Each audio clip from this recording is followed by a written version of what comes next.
रहिए। बोलो वृंदावन बिहारी लाल की जय।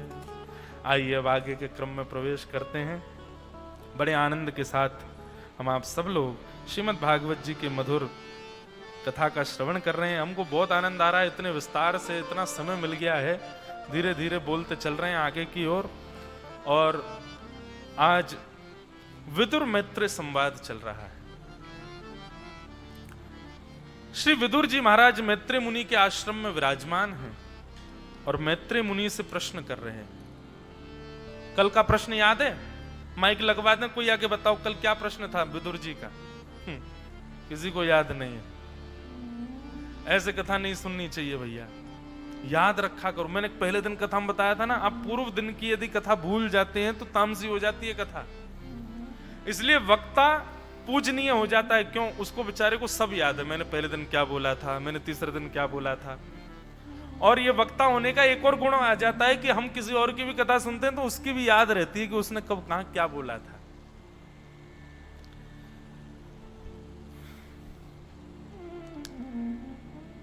विदुर जी महाराज प्रश्न कर रहे हैं, हे मैत्री मुनि, कि सुखाय कर्माणि करोति लोको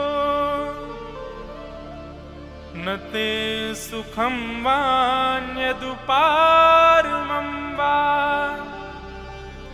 विल्देत भूयस्तदैव दुःखं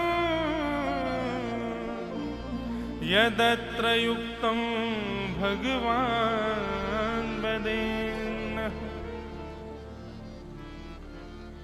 विदुर जी महाराज का प्रश्न था, संसार में हर व्यक्ति सुख की कामना के लिए कर्म कर रहा है, लेकिन प्रभु इतने परिश्रम करने के बाद भी उसको सुख क्यों नहीं मिलता? और सुख ना मिलने के 5 कारण हमने कल बताए थे। क्यों सुख नहीं मिलता? इतने सुंदर सुंदर सूत्र यहां प्रकट करा रहे हैं श्री दत्त भगवान। आप लोगों को तो लिखना ही चाहिए ये सब बातें। अब 5 में से 2-3 सूत्र तो याद ही होंगे, पर 5 याद हों। क्या कारण है हमको सुख क्यों नहीं मिल पाता? सबसे उचित कारण क्या है कि व्यक्ति सुख के लिए कर्म कर रहा है, यही उसकी सबसे पहली गलती है। सुख एक फल है बंधुओं, और फल देने का अधिकार ठाकुर जी का है, हमारा नहीं है। हमारा अधिकार केवल कर्म पर है। किसी कर्म से सुख मिले दुख मिले, ये अधिकार देना ठाकुर जी के वश में। आप क्यों विचार कर लेते हो पहले से? इसलिए मन में पहले ही कोई योजनाएं मत बनाओ कि मैं ये करूंगा तो ऐसा मिलेगा। 1 महीने के लिए दत्त धाम नासिक कथा करने के लिए आ रहा हूं। मैं निश्चित सत्य बता रहा हूं, मैं कोई पूर्व से विचार करके नहीं आया कि वहां ऐसे करूंगा, ऐसा रहूंगा, ये करूंगा, ऐसे बोलूंगा या ऐसा होगा, इस विषय को नहीं। 1 महीने कथा कर पाऊंगा इसकी भी मेरी गारंटी नहीं है। मुझे नहीं पता कि मैं कल भी कथा सुना पाऊंगा। ये तन है, देह है, नश्वर है, ठाकुर जी के हाथ में है, कब चला जाए कुछ पता थोड़ी है। इसलिए आप केवल अपने प्रेजेंट में रह करके अपने कर्तव्यों का निर्वहन कीजिए।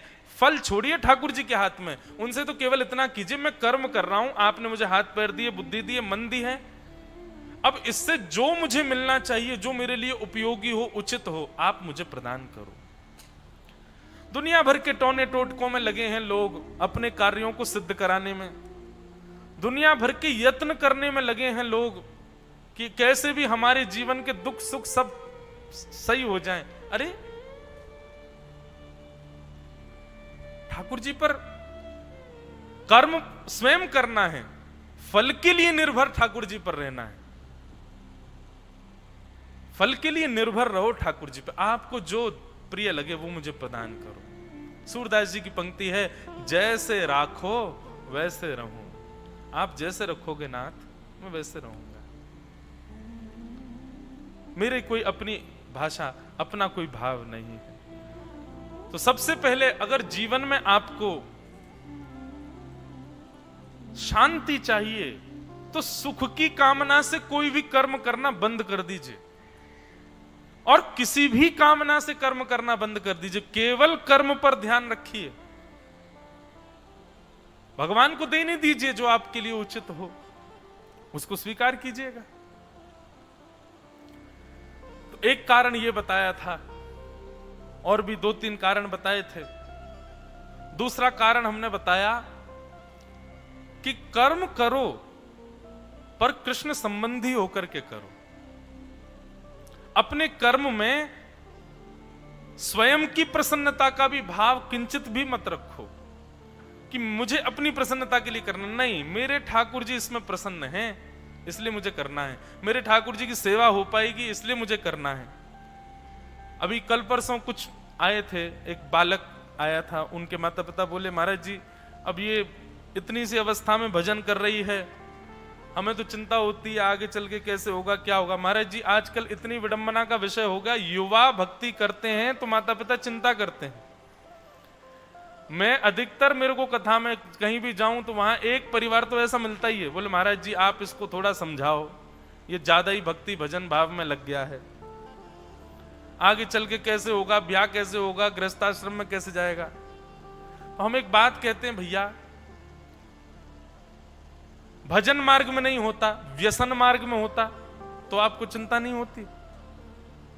चिंता जिस विषय की होनी चाहिए उसकी तो है नहीं कि हमारे बच्चे चलो कम से कम गलत तो नहीं कर रहे हैं, उससे प्रसन्न नहीं है, बल्कि इस बात की अप्रसन्नता है कि ये भक्त बन गए हैं, अब आगे कैसे होगा। अरे आजकल महाराज जी सुधरा हुआ होना बुरा है, और मैं इस बात को दावे से कह रहा हूं, दत्त धाम में नियमित रूप से रहने वाले जो लोग हैं, वो अगर संसार में संसारी किसी व्यक्ति के यहां रहने चले गए, या तो वो व्यक्ति भाग जाएगा घर से, या दत्त धाम में रहने वाले वापस आ जाएंगे, वो कहीं और रह ही नहीं पाएंगे। क्यों? यहां के नियम क्या है? 10-11 बजे तक लास्ट सो जाओ, 3:30-4 बजे से उठना शुरू हो जाते लोग बाग, सब जा जाके गंगा जी नहाओ, गंगा जी स्नान करने जाओ, जल भर के लाओ, उसी जल से फिर प्रसादी निवृत्त होगी, वही प्रसादी पाओ,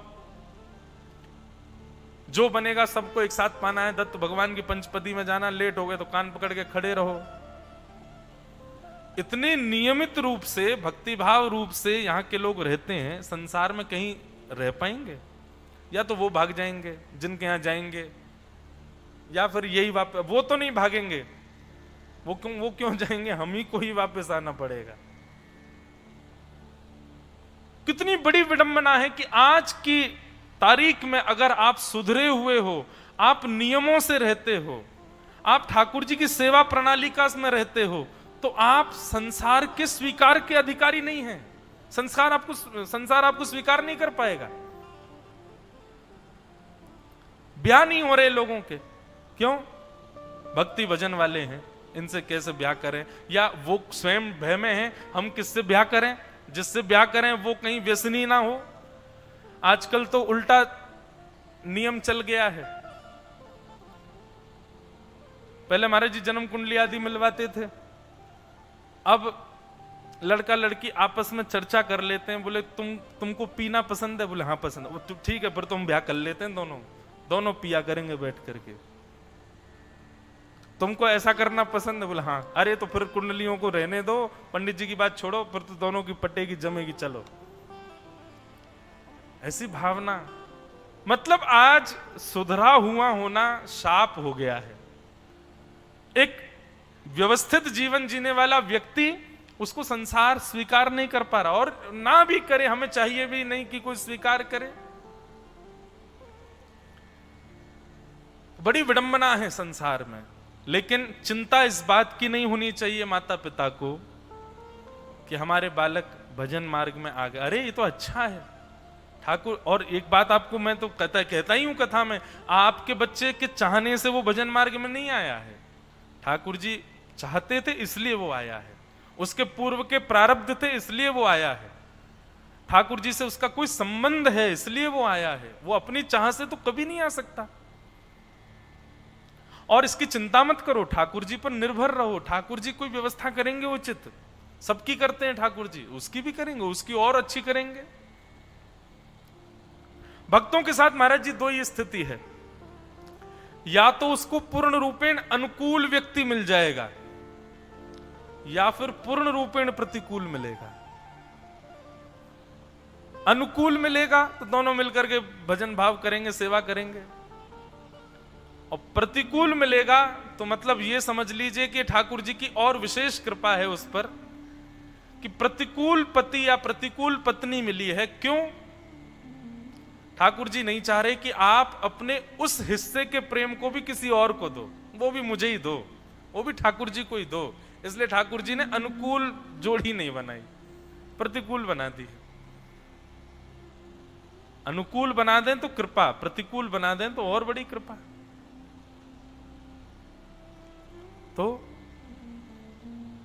ठाकुर जी पर निर्भर फल के लिए रहो, कर्म के लिए नहीं। कर्म स्वयं पर निर्भर रहो, मुझे करना है, हाथ पैर बुद्धि ये सब दिए कर्म करने के लिए। पर ये सब क्या करते हैं? पड़े रहते हैं। हाथ पैर बुद्धि मन ये सब आलसी हो गए, पड़े पड़े केवल फल का विचार करते रहते हैं। इसीलिए मानव अपने जीवन में असफल हो जाता है। अरे इनको कर्मशील बनाइए, इनको गतिशील बनाइए, इनसे परिश्रम करवाइए। कर्म अपने ऊपर निर्भर करो, फल ठाकुर जी पर छोड़ो, ठाकुर जी सब मंगल करेंगे। तो ऐसा जीवन जीने लग जाओगे, जीवन में कभी दुख होगा ही नहीं, क्योंकि आपने सुख की कामना से कर्म ही नहीं किया था। तो कर्म से भले ही आपको कितना भी कष्ट मिले, आपको पीड़ा नहीं होगी।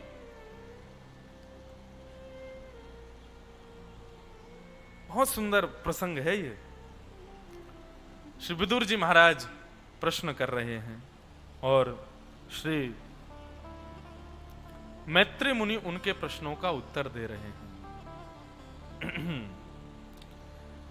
विदुर जी महाराज ने अगला प्रश्न किया, बोले भगवान ये सब भगवान का ही है, भगवान ने सृष्टि क्यों बनाई? क्या जरूरत थी ठाकुर जी को सृष्टि बनाने की? तब मैत्री मुनि कहते हैं ये भगवान का क्रीड़ा विलास है, ठाकुर जी की क्रीड़ा है। एको हम बहुश्याम, ठाकुर जी अकेले होते हैं, उनका मन नहीं लगता। ठाकुर जी के मन में भावना आती है कि मैं बहुत होना चाहता हूं, तभी ये सृष्टि प्रलय सृष्टि का प्रारंभ हो जाता है और इस प्रकार ठाकुर जी क्रीड़ा करते हैं। तो श्री विदुर जी महाराज ने क्रॉस क्वेश्चन किया और ये बहुत अच्छा तर्क था। विदुर जी महाराज सामान्य नहीं है भैया। ये विदुर जी महाराज प्रश्न करते हैं कि क्रीडाया मुद्यमूर्भस्य कामश्च क्रीडिशान्यत स्वतस्त्रप्तस्य च कथम निवृत्तस्य सदान्यतः। भगवान आप कह रहे हैं ये ठाकुर जी का क्रीड़ा विलास है? बोले जी, जो स्वयं तृप्त है, जो स्वयं मुक्त है, जो किसी के वश में नहीं है, ऐसे परमात्मा के चित्त में ये संसार जन्य क्रीड़ा की भावना कैसे आ सकती है? प्रश्न समझ में आया? मुझे खेलना है, ये तो मन का स्वरूप है। मुझे खेलना है, ये तो एक इच्छा है, और इच्छा परमात्मा के चित्त में तो कभी नहीं आती, ये तो मानवों के चित्त में आती है। हम मानवों के पास मन है, इसलिए उस मन में इच्छाएं प्रकट होती हैं। और मन किस लिए है हमारे पास? क्योंकि हम संसार में बंधे हुए हैं, हम लोग अपने प्रारब्ध को भोग रहे हैं, हम लोग संसार के विषय भोगों में संलिप्त हैं, माया का आक्रमण है हमारे ऊपर, इसलिए मन में इच्छाएं प्रकट होती हैं और इसीलिए हम पूर्ण करने के लिए योजनाएं बनाते हैं। पर परमात्मा तो इन सब से परे है, परमात्मा को तो कोई माया नहीं है, परमात्मा को तो कोई बंधी नहीं है, परमात्मा की तो कोई मन नहीं है। तो फिर ये क्रीड़ा की इच्छा उनके चित्त में कैसे प्रकट हो गई? प्रश्न सदैव ऐसा होना चाहिए कि उत्तर देने वाले को भी 2 मिनट सोचना पड़े कि इसका उत्तर क्या दिया जाए। और फिर आपने एक बात कही कि भगवान ने क्रीड़ा के रूप में पूरी सृष्टि को बनाया, और फिर दूसरी बात आप ये कहते हैं कि सृष्टि के कण कण से लेकर के और ब्रह्मांड की सबसे बड़ी वस्तु तक सब में ठाकुर जी विद्यमान हैं, सब में भगवान हैं। सर्वम खलु इदम ब्रह्म। तो फिर भगवान मेरे इस प्रश्न का, दूसरे प्रश्न का उत्तर, 2 प्रश्न किए एक साथ। दूसरा प्रश्न क्या करते हैं कि भगवान एक एवैष सर्वक्षेत्रे स्वस्थित अमुष्य दुर्वगत्वं वा क्लेशो वा कर्म भी कुतः। इतना अच्छा प्रश्न है। अच्छा, अब ये थोड़ी तत्व ज्ञान की चर्चा है, जरूरी नहीं है हमेशा आपको प्रिय प्रिय भाव ही सुनने को मिले। कभी कभी जो है रसायन कड़वी दवाई भी लेनी चाहिए। ध्यान से, करेला की सब्जी भी खानी चाहिए खून साफ के लिए, वो बात अलग है, मैं नहीं खाता हूं पर कभी कभी तो खा लेता हूं। तो ये सब जो चर्चाएं हैं ना, इनमें रुचि थोड़ी कम बन पाती है, पर अगर ध्यान से सुनो तो बहुत सुंदर विषय है। विदुर जी महाराज के दो प्रश्न हैं। पहला प्रश्न तो यह है कि प्रभु मुझे यह बताइए कि भगवान जो परम स्वतंत्र हैं, जिनको किसी प्रकार का बंधन नहीं है, जिनके पास कोई माया का लेश नहीं है, संसार का कोई भी भाव जिनका स्पर्श नहीं कर सकता, जो स्वयं मुक्त हैं, ऐसे परमात्मा के चित्त में क्रीड़ा का विलास कैसे हो सकता है? क्रीड़ा की भावना कैसे हो सकती है? और दूसरा मेरा प्रश्न यह है, मान लिया कि भगवान ने क्रीड़ा करके संसार बनाया, तो संसार के हर वस्तु में ठाकुर जी विद्यमान हैं, तो जब कण से लेकर के अणु तक, परमाणु तक सब में भगवान हैं, तो फिर किसी को दुख और किसी को सुख क्यों होता है? कोई सुंदर कोई कुरूप क्यों होता है? कोई छोटा कोई बड़ा क्यों होता है? कोई मोटा कोई पतला क्यों होता है? कोई धनी कोई निर्धन क्यों होता है? जब सबके भीतर एक तत्व भगवान है, एकत्व सम भगवान है, तो फिर सब लोग भिन्न भिन्न क्यों हैं? और भगवान मेरी एक बात और सुनिए। बोले क्या? यदि सबके अंदर भगवान है तो फिर मानव को तो पीड़ा होती है, मानव को तो सुख होता है, मानव को तो दुख होता है। क्या ये सब क्रिया ठाकुर जी को भी लगती है? उस परमात्मा को भी लगती है? कृपा करके मेरे इन प्रश्नों का उत्तर दीजिए। मैत्रेय मुनि बड़े प्रसन्न हैं, और श्री मैत्रेय मुनि, बंधुओं ये प्रसंग कैसे चल रहा है? ठाकुर जी ने जो जो मैत्रेय मुनि को ज्ञान उपदेश किया, विदुर जी जो प्रश्न करते हैं, मैत्रेय मुनि ठाकुर जी के सुनाए गए उपदेश में से उत्तर देते हैं कि ठाकुर जी ने जो मुझे सुनाया उसमें ठाकुर जी ने ऐसा बताया था, ऐसे कहते हैं। तो मैत्रेय मुनि कहते हैं, बोले कि राजन, तुमने जो प्रश्न किया है, इस प्रश्न का एक उत्तर भगवान ने मुझको दिया था, वही मैं तुमको सुना रहा हूं। क्या है उत्तर?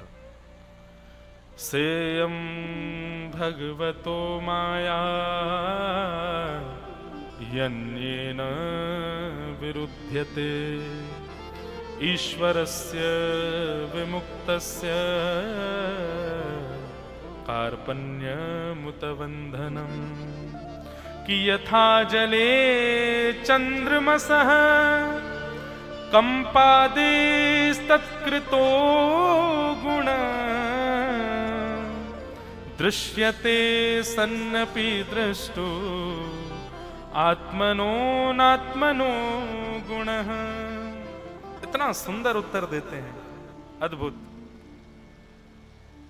पहली बात, बोले तुमने एक प्रश्न किया कि क्या भगवान के चित्त में क्रीड़ा विलास हो सकता है? भगवान तो परम मुक्त हैं, उनके चित्त में क्रीड़ा विलास कैसे हो गया? परीक्षित, विदुर, ये भगवान की माया है। ठाकुर जी कर्तुम अकर्तुम अन्यथा कर्तुम समर्थ ईश्वर हैं। ऐसा प्रतीति होती है कि ये उनके मन की बात है, कि वो चाहते हैं कि वो क्रीड़ा करें, पर वास्तविकता में उनकी क्रीड़ा का मन भी नहीं है। वो प्रतीति ऐसी करवाते हैं कि उनकी इच्छा है, पर वो परमात्मा है, उनकी इच्छा दिखती है हम लोगों को। पर जो लोग तत्वज्ञानी होते हैं, तत्ववेत्ता होते हैं, जो गुरुजनों के आश्रय में रहकर के भगवान के परिपूर्ण भाव को समझ चुके हैं, वो इस बात को जानते हैं कि ईश्वर की कोई इच्छा नहीं होती। जो अज्ञान मूढ़ विषयी भ्रमण कर रहे हैं, उनको ऐसा लगता है कि ठाकुर जी ऐसा चाह रहे थे, ठाकुर जी की ये इच्छा थी, ठाकुर जी की भावना। देखा जाए उनकी कोई इच्छा नहीं है, पर अपनी माया से वो क्रिया ऐसी करते हैं कि हमको देखने पर लगता है कि उनकी इच्छा है, पर वास्तव में उनकी इच्छा नहीं है। ये भगवान की माया है। उनकी इच्छा है ये भावना भी चित्त में उत्पन्न होना, ये भी माया करवाती है। पर ठाकुर जी तो नित्य मुक्त शुद्ध हैं, उनकी कोई इच्छा नहीं। एक प्रकार से देखा जाए तो भगवान एक एक्टर हैं जो अपनी ही द्वारा लिखी गई स्क्रिप्ट को स्वयं ही निर्माण करके फॉलो करके उसमें अपना एक रोल कर रहे हैं, और हम दर्शनार्थी हैं। हमको देखने पर लगता है कि ओहो इनको कष्ट हो गया, अरे देखो इनसे ये बिछुड़ गया, अरे इसका मित्र मिल गया, अरे इसको ये खा रहा है, ये बैठा है, ये पी रहा है। लेकिन वास्तविकता में तो वो तो केवल उनका विलास है, उनकी वास्तविक में कोई इच्छा नहीं। ठाकुर जी इच्छा से परे, उनकी कोई इच्छा नहीं। और दूसरा तुमने प्रश्न किया कि भगवान एक एवैष सर्व क्षेत्रे स्वस्थितः अमुष्य दुर्भगत्वं वा क्लेशो वा कर्म भी कुतः। जब भगवान सब जगह विद्यमान है, सब प्राणी में विद्यमान है, सब जड़ चेतन वस्तु में विद्यमान है, तो फिर ये भिन्न भिन्नता क्यों है सब में? कहीं पर लड़ाई, कहीं पर प्रेम क्यों है? कहीं पर दुख, कहीं पर सुख क्यों है? कहीं पर अच्छाई, कहीं पर बुराइयां क्यों हैं? जब सब जगह भगवान है तो सब जगह एक रसता क्यों नहीं है? और दूसरा तुमने भाव कहा कि अगर सब में भगवान है तो क्या भगवान को मानव को होने वाली या संसार में होने वाली गतिविधि ठाकुर जी को लगती है? इसका उत्तर देते हुए श्री मैत्रेय मुनि कहते हैं कि यथा जले चंद्रमसः कंपादिस्थित कृतो गुणः दृश्यते सन्नपि दृष्ट्वा आत्मनो आत्मनो गुणः। विदुर, जिस प्रकार पूर्णिमा का चंद्रमा रात्रि में आकाश में अवस्थित होता है, बोले हाँ, लेकिन जलाशय में जाकर के देखोगे तो वही चंद्रमा की किरणें एक दूसरा रूप धारण करके उस जलाशय में दिखने लग जाती हैं। बोले जी, अब जल में तुम कितनी भी क्रीड़ा करो, पत्थर फेंक दो, कुछ भी कर दो, तो जल में दिखने वाला जो प्रतिबिंब है चंद्रमा का, वो विक्षिन्न सा दिखाई देता है, वो हिलता डुलता दिखाई देता है, उसमें क्रियाओं का दर्शन होता है। पर मूल चंद्रमा जो है वो एक रस रहता है, वो अपने रूप से कभी विच्छिन्न नहीं होता। ठीक उसी प्रकार वह जलाशय हम सब प्राणी मात्र और जीवात्मा और इस सृष्टि की हर एक कण वस्तु है, और उस जलाशय पर प्रतिबिंब पड़ने वाला जो पूर्णिमा का चंद्रमा है वो श्री परब्रह्म है। वो प्रतिबिंब के रूप में हम सबके भीतर विद्यमान है। अब हमारे जीवन में आने वाले सुख दुख कष्ट, काला होना, गोरा होना, सुंदर होना, कुरूप होना, बुद्धिहीन होना, बुद्धियुक्त होना, या संसार की हर प्रकार की गतिविधि होना, ये सब हमको अनुभव लगती हैं, पर मूल चंद्रमा पर इसका कोई असर नहीं होता। हमारी स्थिति बिगड़ती है तो हमारे अंदर दिखने वाले चित्त में जो ठाकुर जी हैं, ऐसा लगता है कि वो भी विचलित हुए हैं क्या, पर होता है ऐसा कुछ नहीं। मूल चंद्रमा तो अपने स्वरूप में ही रहता है, वो अपने स्वरूप से कभी विच्छिन्न नहीं होता। विदुर जी महाराज तो बड़े आनंदित हो गए, बोले जय हो भगवान, आपके इस ज्ञान चक्षु ने मेरे हृदय के अंधकार को विच्छिन्न कर दिया। मैं अभी तक इसी भाव में रहता था कि अगर वो परब्रह्म हैं तो फिर उनके चित्त में योजनाएं कैसे आ जाती हैं, क्योंकि चित्त में योजनाएं तो उनके आती हैं जो माया जाल में हो। परंतु आज आपके भाव ने मुझे पुष्ट कर दिया, आज आपके भाव से मुझको ये पता चला कि वास्तविकता क्या है। भगवान, मैं आपसे जानना चाहता हूं कि ठाकुर जी सृष्टि कैसे करते हैं और क्यों करते हैं। आपने अभी बताया कि उनका क्रीड़ा विलास है, तो किस प्रकार ये सृष्टि का प्रसंग प्रारंभ होता है, कृपा करके मुझे बताओ। अब बंधुओं, यहां सृष्टि प्रसंग है भगवान का। कल हमने सृष्टि प्रसंग नहीं कहा था क्योंकि 2-3 जगह भागवत जी में सृष्टि प्रसंग कहा गया। अब यहां हम सृष्टि प्रसंग सुनेंगे, बहुत अच्छा है। हमको मुकुंद काका पहले बोले कि महाराज जी सृष्टि प्रसंग थोड़ा कम बोलना, बोर हो जाते हैं, पर वो सृष्टि प्रसंग सुंदर है। सृष्टि प्रसंग का प्रारंभ करने से पूर्व श्री मैत्री मुनि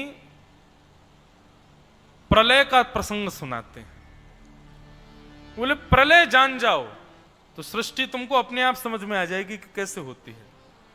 अब ये पूरा विषय बहुत विस्तृत है, मैं अपने मति से इसको एक जगह संजो करके सुनाऊं, क्योंकि एक नियम और चल रहा है ना कि हमको सारे अध्याय स्पर्श करने, 335 अध्यायों का स्पर्श करते हुए चलना है, तो बहुत ध्यान से सुनिएगा। नाम तुम्हारा तारणहारा, कब तेरा दर्शन होगा, जिसकी रचना इतनी सुंदर वो कितना सुंदर होगा।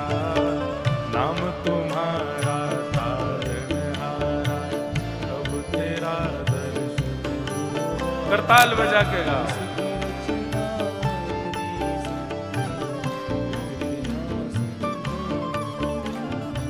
नाम तुम्हारा तारणहारा, कब तेरा दर्शन होगा, जिसकी रचना इतनी सुंदर वो कितना सुंदर होगा। नाम तुम्हारा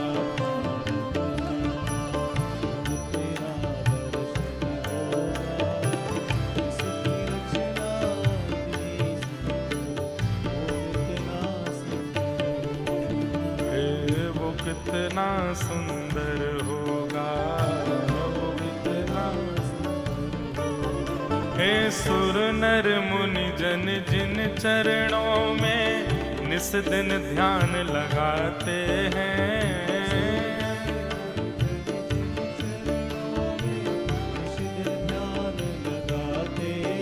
हे सुर नर मुनि जन जिन चरणों में निस दिन ध्यान लगाते हैं,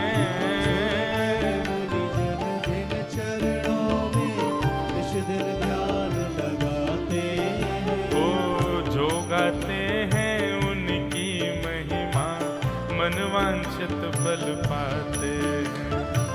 जो गाते हैं उनकी महिमा मन वांछित फल पाते हैं। जो गाते हैं मन वांछित फल पाते हैं। जो गाते हैं उनकी महिमा मन वांछित फल पाते हैं।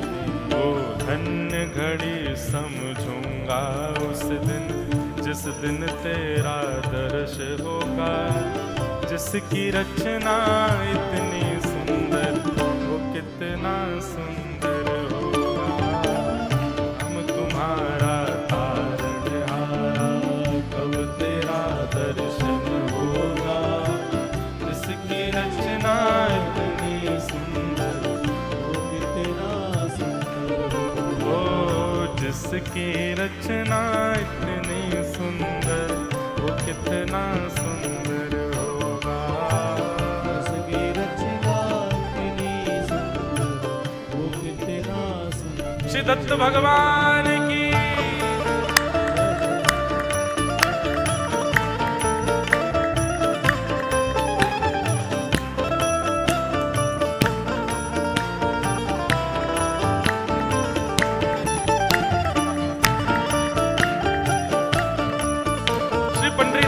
भगवान की।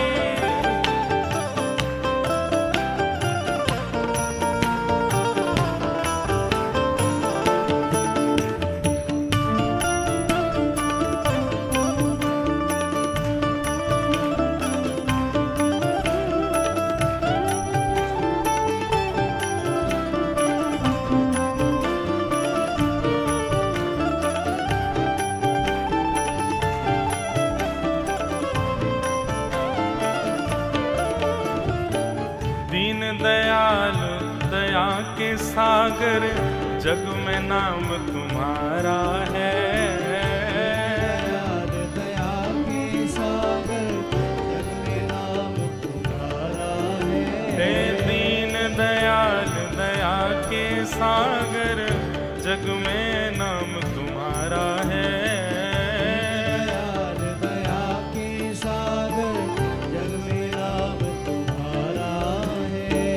भटके हुए हम भक्तों का ही तू ही एक सहारा है। भटके हुए हम भक्तों का ही तू ही एक सहारा है। भटके हुए हम भक्तों का ही तू ही एक सहारा है। भटके हुए भक्तों का तू ही एक सहारा है। जग में पार उतरने को तेरी भक्ति का सुमिरन होगा।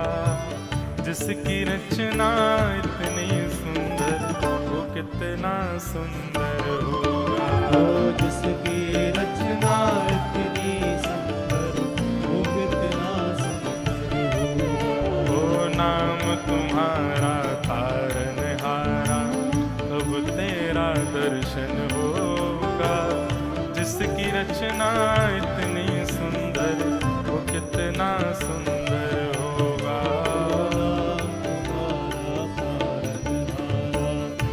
तेरा दर्शन होगा। जिसकी रचना इतनी सुंदर वो कितना सुंदर होगा। जिसकी रचना इतनी सुंदर वो कितना सुंदर होगा। जिसकी रचना इतनी सुंदर वो कितना सुंदर होगा। ओ श्री राम जय राम जय जय राम। जय राम जय जय राम। हाँ श्री राम जय राम जय जय राम। श्री राम जय राम जय जय राम। श्री राम जय राम जय जय राम। श्री राम जय राम जय जय राम। श्री राम जय राम जय जय राम। श्री राम जय राम जय जय राम। श्री राम जय राम जय जय राम। श्री राम जय राम जय जय राम। श्री राम जय राम जय जय राम। श्री राम जय राम जय जय राम। श्री राम जय राम जय जय राम। श्री राम जय राम जय जय राम। श्री राम जय राम जय जय राम। श्री राम जय राम जय जय राम। भाग से गाओ। श्री राम जय राम जय जय राम। श्री राम जय राम जय जय राम। श्री राम जय राम जय जय राम। श्री राम जय राम जय जय राम। श्री राम जय राम जय जय राम। श्री राम जय राम जय जय राम। श्री राम जय राम जय जय राम। श्री राम जय राम जय जय राम। श्री राम जय राम जय जय राम। श्री राम जय राम जय जय राम। श्री राम जय राम जय जय राम। श्री राम जय राम जय जय राम। जय जय श्री राम। जय जय श्री राम। जय जय श्री राधे।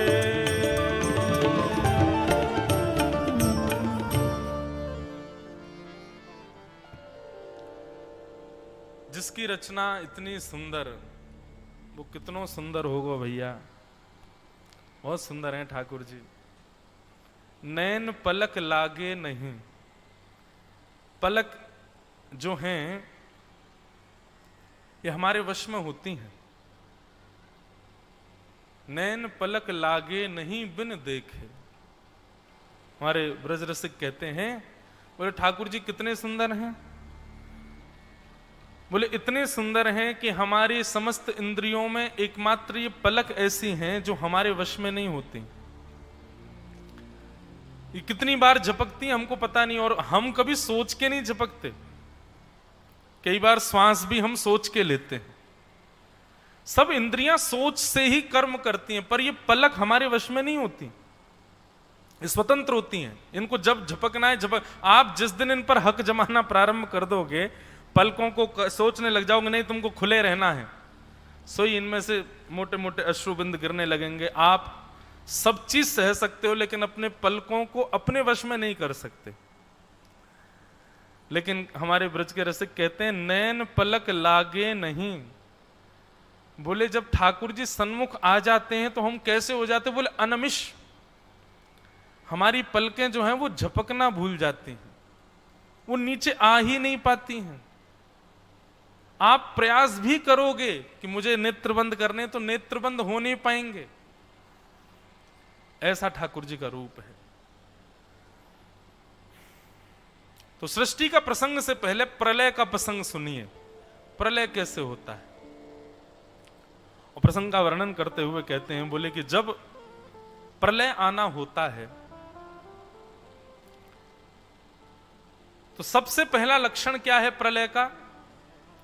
सबसे पहला लक्षण है कि ऋतु परिवर्तन होने लग जाएगा। गर्मियों के समय पर बारिश होगी, बारिश के समय पर गर्मी पड़ेगी, सर्दियों के समय पर ग्रीष्म ऋतु आ जाएगी, और धीरे धीरे ऐसा वातावरण हो जाएगा कि शीतकाल, जो शीत ऋतु है, शिशिर ऋतु है, ये तो खत्म ही हो जाएगी। सर्दी तो पड़ेगी ही नहीं। सबसे पहले वर्षा ऋतु बंद होगी, वर्षा होनी बंद हो जाएगी। उसके बाद धीरे धीरे शिशिर ऋतु चली जाएगी। केवल और केवल एक ऋतु रह जाएगी, ग्रीष्म ऋतु। गर्मी पड़ा करेगी बस। वर्षा होनी बंद हो जाएगी, उसी से पहले सब नाश होना प्रारंभ होगा। क्या कि फसल आदि ये सब होनी बंद हो जाएंगी। फिर लोग इसमें भी बुद्धि लगा करके जैसे तैसे दवाइयों से फसल उगा दिया, उनको खा के लोग मर जाया करेंगे। इस प्रकार का प्रलयकालीन समय आएगा। और वर्षा ऋतु बंद होगी कितने दिनों के लिए? 100 वर्षों के लिए। 100 वर्षों के लिए वर्षा बंद हो जाएगी। केवल और केवल सूर्य तपायमान होंगे, और प्रति वर्ष सूर्य का तेज पिछले तेज से अधिक हो जाएगा। 12 सूर्य आकाश में प्रकट हो जाएंगे। 12 सूर्य एक साथ, अलग अलग 12 सूर्य नहीं होंगे, एक ही सूर्य में 12 सूर्यों के समान तेज उत्पन्न हो जाएगा, और वह पृथ्वी को तपाएंगे। तो सबसे पहले क्या होगा? वर्षा 100 वर्षों के लिए चली जाएगी तो नदियां सूख जाएंगी। नदियां सूख जाएंगी, सारे पोखर तालाब आदि सब, तो सबसे पहले जल का संचार खत्म। जल जैसे ही खत्म होगा तो वायु खत्म होने लग जाएगी।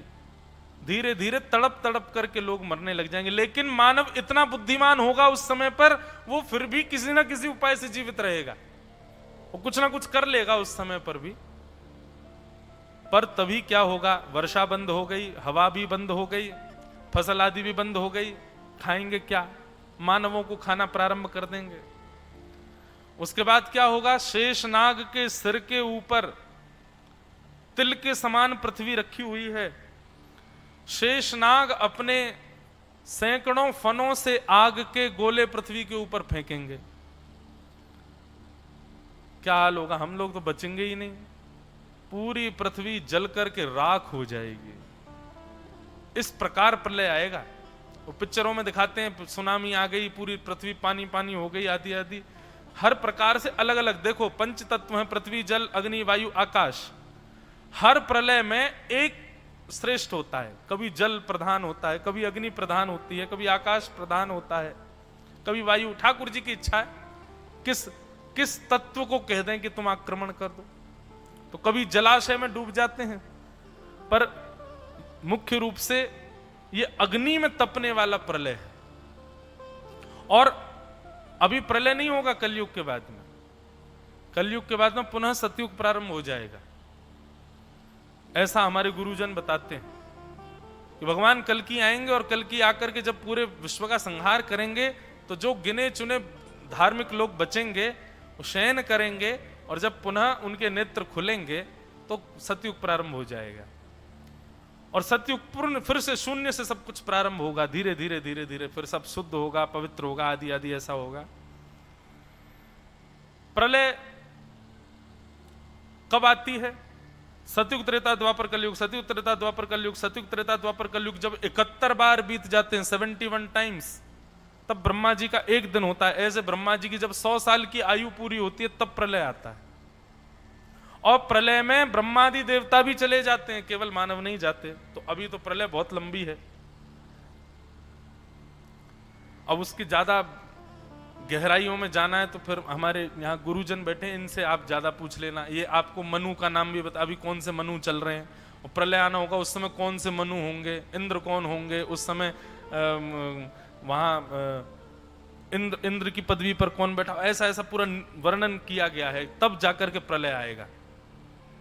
ये सब पदवियां हैं देवताओं की, ये कोई एक ही देवता नहीं, इनकी पदवियां बदलती रहती हैं, इन पदवियों पर नए नए लोग बैठते रहते हैं।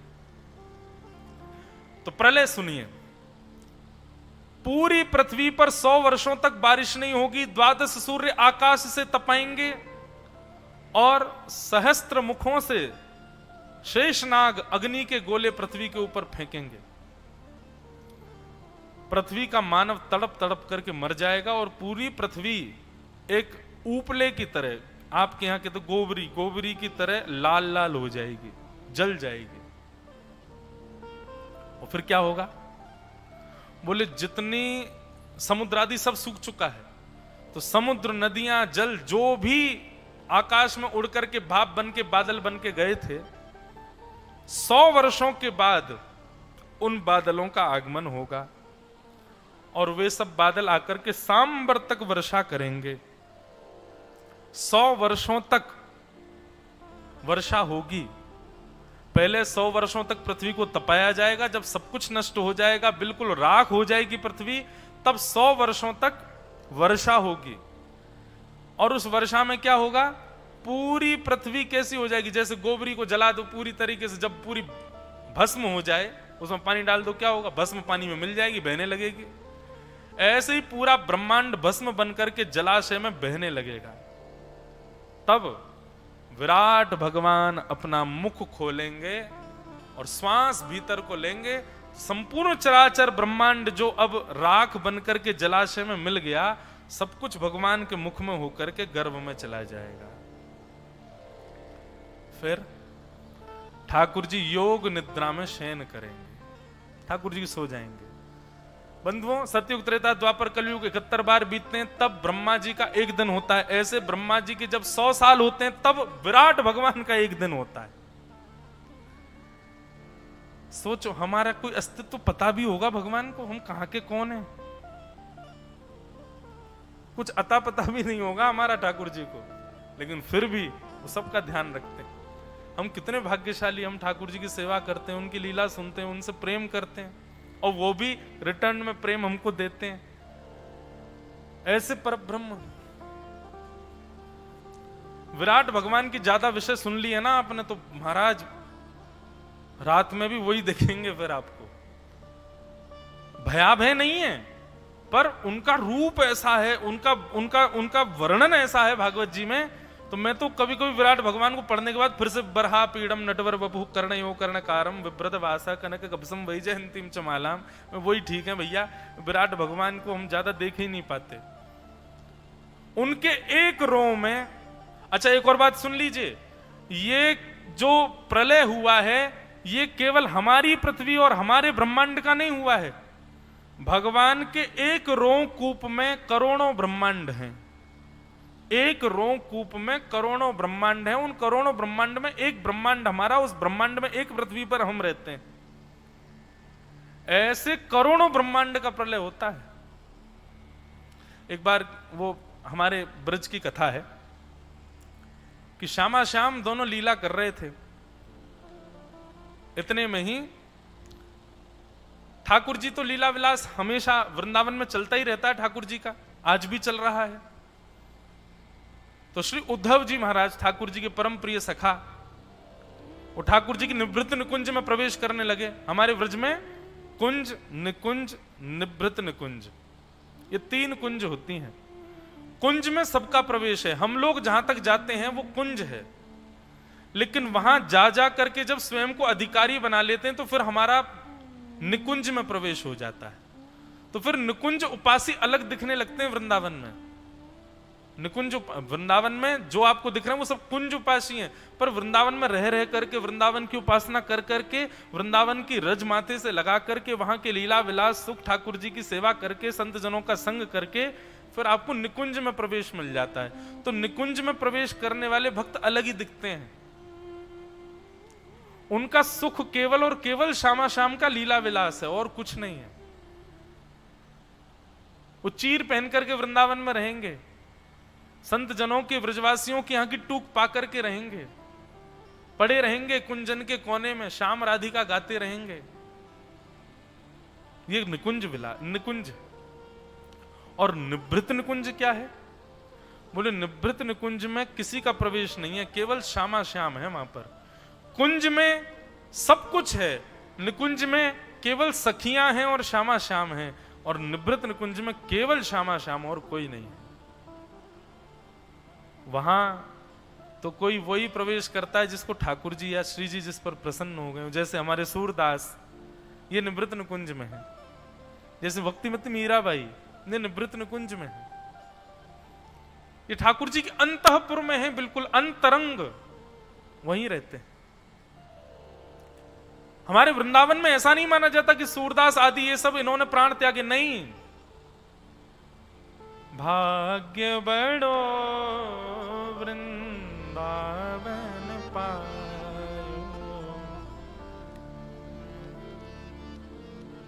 हम जरा सा वृंदावन को स्पर्श करते हैं, फिर वहीं चले जाते हैं। महाराज जी, हमारे वृंदावन की रीति है कि वृंदावन में प्राण त्यागने वाला कभी किसी अन्य लोक में नहीं जाता। स्वयं महादेव कहते हैं कि वृंदावन में प्राण त्यागने वाला वो निवृत्त वृंदावन में पहुंच जाता है, वो वास्तविक वृंदावन में पहुंच जाता है। जो आज से 5000 वर्ष पहले वृंदावन था, वह वृंदावन आज भी गोपनीय रूप से विद्यमान है। इस वृंदावन में भजन करने वाला जब अधिकारी बन जाता है और अपने प्राण त्याग देता है, तो देह त्याग करके उस वृंदावन में प्रवेश कर जाता है। उसी को निवृत्त वृंदावन कहते हैं, निवृत्त निकुंज। कुंज और निकुंज तक हमारी अभी पहुंच है, निवृत्त निकुंज में तो जाने के लिए देह त्याग करना पड़ेगा। स्वामिनी जी और स्वामी कृपा करें तब वह मिल सकता है। तो मैं कह रहा था, हां, श्री उद्धव जी महाराज भगवान की निकुंज लीला में आए। अब निवृत्त निकुंज में जैसे प्रवेश करने लगे तो ललिता विशाखाओं ने द्वार रोक दिया। कहां घुसे जा रहे हो? बोले मुझे बहुत जरूरी काम है, मेरे को ठाकुर जी से मिलना है। तो ललिता विशाखा सखियों ने कहा, बोले देख नहीं रहे, निवृत्त निकुंज है, यहां किसी को प्रवेश नहीं है। ठाकुर जी जिसको चाहेंगे उसी का प्रवेश है, बस यहां पर हम लोगों का भी प्रवेश नहीं है। अभी खड़े रहो, ठाकुर जी की लीला पूरी होगी, अपने आप आ जाएंगे, मिल लेंगे तुमसे। उद्धव जी बोले, संसार में ऐसी कोई जगह नहीं बची जहां पर कृष्ण जाएं और उद्धव को प्रवेश ना मिले। अगर उनको पता भी चल गया ना कि तुमने मुझे रोका है, नाराज और हो जाएंगे वो। तुम जानती नहीं हो मैं कौन हूं, उद्धव हूं मैं भगवान का परम प्रिय सखा हूं। ललिता विशाखा बोली, इसीलिए तू नहीं जा सकता भीतर, क्योंकि अभिमान है तुझे मित्र होने का। और निवृत्त निकुंज में तो परम शून्य व्यक्ति जाता है। उद्धव जी बोले, मैं तो जाऊंगा, देखता हूं कौन रोकता है। और उद्धव जी हट करके निवृत्त निकुंज में प्रवेश कर गए। ललिता जी बोली, तुम चले जाओ, लेकिन तुमको दिखेंगे नहीं ठाकुर जी। और जैसे निवृत्त निकुंज में प्रवेश किया, उद्धव जी महाराज नेत्रहीन हो गए, उनको दिख ही नहीं रहे ठाकुर जी। ठाकुर जी का स्वर सुनाई दे रहा, अरे उद्धव तुम आए हो? बोले, भगवान आपकी आवाज तो आ रही है, आप दिख नहीं रहे मुझको। ठाकुर जी दिखाई नहीं दिए।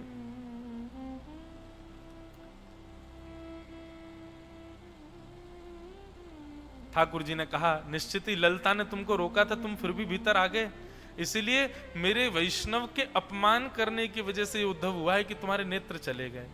अभी तो ये वापस आएंगे, परंतु यह अपमान तुमको भोगना तो पड़ेगा। इसलिए कलिकाल में तुम सूरदास बनकर के आओगे और तुम्हारे नेत्र नहीं होंगे, पर फिर भी तुम मेरी विशिष्ट लीलाओं का दर्शन किया करोगे और उन लीलाओं को पदबद्ध करके मुझे दिया करोगे, मेरे को अर्पित किया करोगे। ना जाने असंख्य वैष्णवों को मेरी लीला अनुराग करा करके तुम मेरे चरणाश्रित बना दोगे। उद्धव जी महाराज बोले, अच्छा मुझे नेत्रहीन होने का श्राप दिया, मैं भी श्राप देता हूं। यह भी जिस प्रकार तुम्हारे समीप रहने का इनको बड़ा अभिमान है ना कि हम तो शामा शाम के समीप रहते हैं, पूर्ण अधिकार है, यह भी विरह व्याकुल होकर के पृथ्वी पर विचरण करेंगी। और वही कहते हैं ऐसा भाव, तो वही मीरा जी के रूप में प्रकट हुए और पूरे जीवन विरहातुर ही रही। पर दोनों के विरह ने और यहां उनके चक्षु प्रज्ञा चक्षु होने के कारण न जाने कितने लोगों को भक्ति संग प्राप्त हुआ। तो एक वर्णन वहां पर ऐसा आता है कि जब उद्धव जी महाराज आए तो उनके साथ तो ऐसा हुआ। एक बार ब्रह्मा जी आए और ब्रह्मा जी जैसे निवृत्त निकुंज में प्रवेश करने लगे, ललिता विशाखा जी बोली, पता नहीं है उद्धव के साथ क्या हुआ, तुम भी घुस रहे हो भीतर। बोले, वो उद्धव था, मैं ब्रह्मा हूं, पूरी सृष्टि बनाता हूं मैं, मुझे तो कभी भी काम पड़ सकता है भगवान से, मेरे लिए तो कहीं रोक टोक नहीं हो सकती। बोले, नहीं, वृंदावन में तुम्हारे लिए भी रोक है। ठाकुर जी यदि वृंदावन विलास कर रहे हैं तो यहां ब्रह्मा भी नहीं आ सकता। ब्रह्मा जी बोले, देखो मैं ब्रह्मा हूं, भगवान को जाकर के एक बार कह दो, वो खुद दौड़े चले आएंगे बाहर। ललिता जी बोली, अच्छा ठीक है, हम जाके बता देते हैं। ये बताओ तुम कौन से ब्रह्मांड के ब्रह्मा हो? ब्रह्मा जी बोले, एक ही ब्रह्मांड है, कौन से ब्रह्मांड के ब्रह्मा, ये क्या बात होती है? ललिता विशाखा एक दूसरे को देख के मुस्कुराने लगे। बोले, हमारे वृंदावनेश्वर श्री कृष्ण के जितने रोए हैं ना, उन प्रत्येक रो में करोड़ों ब्रह्मांड हैं। वो ऐसे हाथ छिड़क देते हैं तो ब्रह्मांड निकल आता है बाहर। उसी ब्रह्मांड का संचार कर, एक ब्रह्मांड का हाथ छिड़कते हैं तो करोड़ों ब्रह्मांड निकलते हैं, उसमें से एक ब्रह्मांड का संचार करता एक ब्रह्मा होता है। ऐसे करोड़ों ब्रह्मांड एक रोंकूप में तुम कहां के ब्रह्मा हो, ये बताओ। ब्रह्मा जी को चारों मुखों से मूर्छा आ गई, वहीं गिर गए। बोले, मुझे नहीं पता, मुझे तो आज पता चली है कि मेरे अलावा भी एक और ब्रह्मांड है। तब भगवान ने आकर के कहा, ब्रह्मा जी ये सत्य कह रहे हैं, ऐसे अनेक ब्रह्मांड हैं, अनेक पृथ्वियां हैं, अनेक लीलाएं चल रही हैं, अनेक मानव हैं। मेरा ये लीला, मेरा ये संसार का सृजन भाव है, इसके विस्तार को तुम समझ नहीं पाओगे। इसलिए जितना गुरुजन जिस लीला का वर्णन करते केवल उसी तक सीमित रहो। ठाकुर जी के विराट रूप में जाने का अगर आपने मन बना लिया कि मुझे विराट रूप समझना है, तो भैया ये पूरा जीवन निकल जाएगा, पागल और हो जाओगे। हो सकता है कि पागल खाने में भर्ती होना पड़े, लेकिन भगवान का विराट रूप नहीं समझ आ सकता। ऐसा विराट रूप है भगवान का। तो ऐसे करोड़ों ब्रह्मांड का जब प्रलय होता है, भगवान अपने उदर में धारण करके भगवान शयन कर जाते हैं। सबका प्रलय होता है। केवल ये जो 4 व्यासपीठ लगी हैं, यहां रखे हुए इन ग्रंथों का कभी प्रलय नहीं होता है। इनका नाम क्या है? वेद। वेदों का कभी प्रलय नहीं होता, क्योंकि वेद क्या है? वेद शब्द हैं।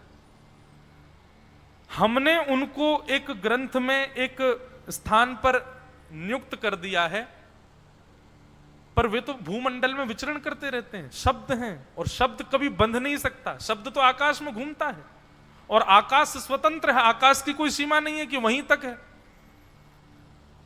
इसलिए सबका प्रलय हो जाता है, वेदों का कभी प्रलय नहीं होता। तो जब भगवान अपनी योग निद्रा में शयन करते हैं, तब शयन से ठाकुर जी को पुनः उठाने के, अब जितने दिन ठाकुर जी उठे थे, एक दिन था ठाकुर जी का, ठाकुर जी एक दिन उठे, उसने में तो मेरे करोड़ जन्म हो गए और करोड़ बार में मर भी गया, अरबों खरबों बार।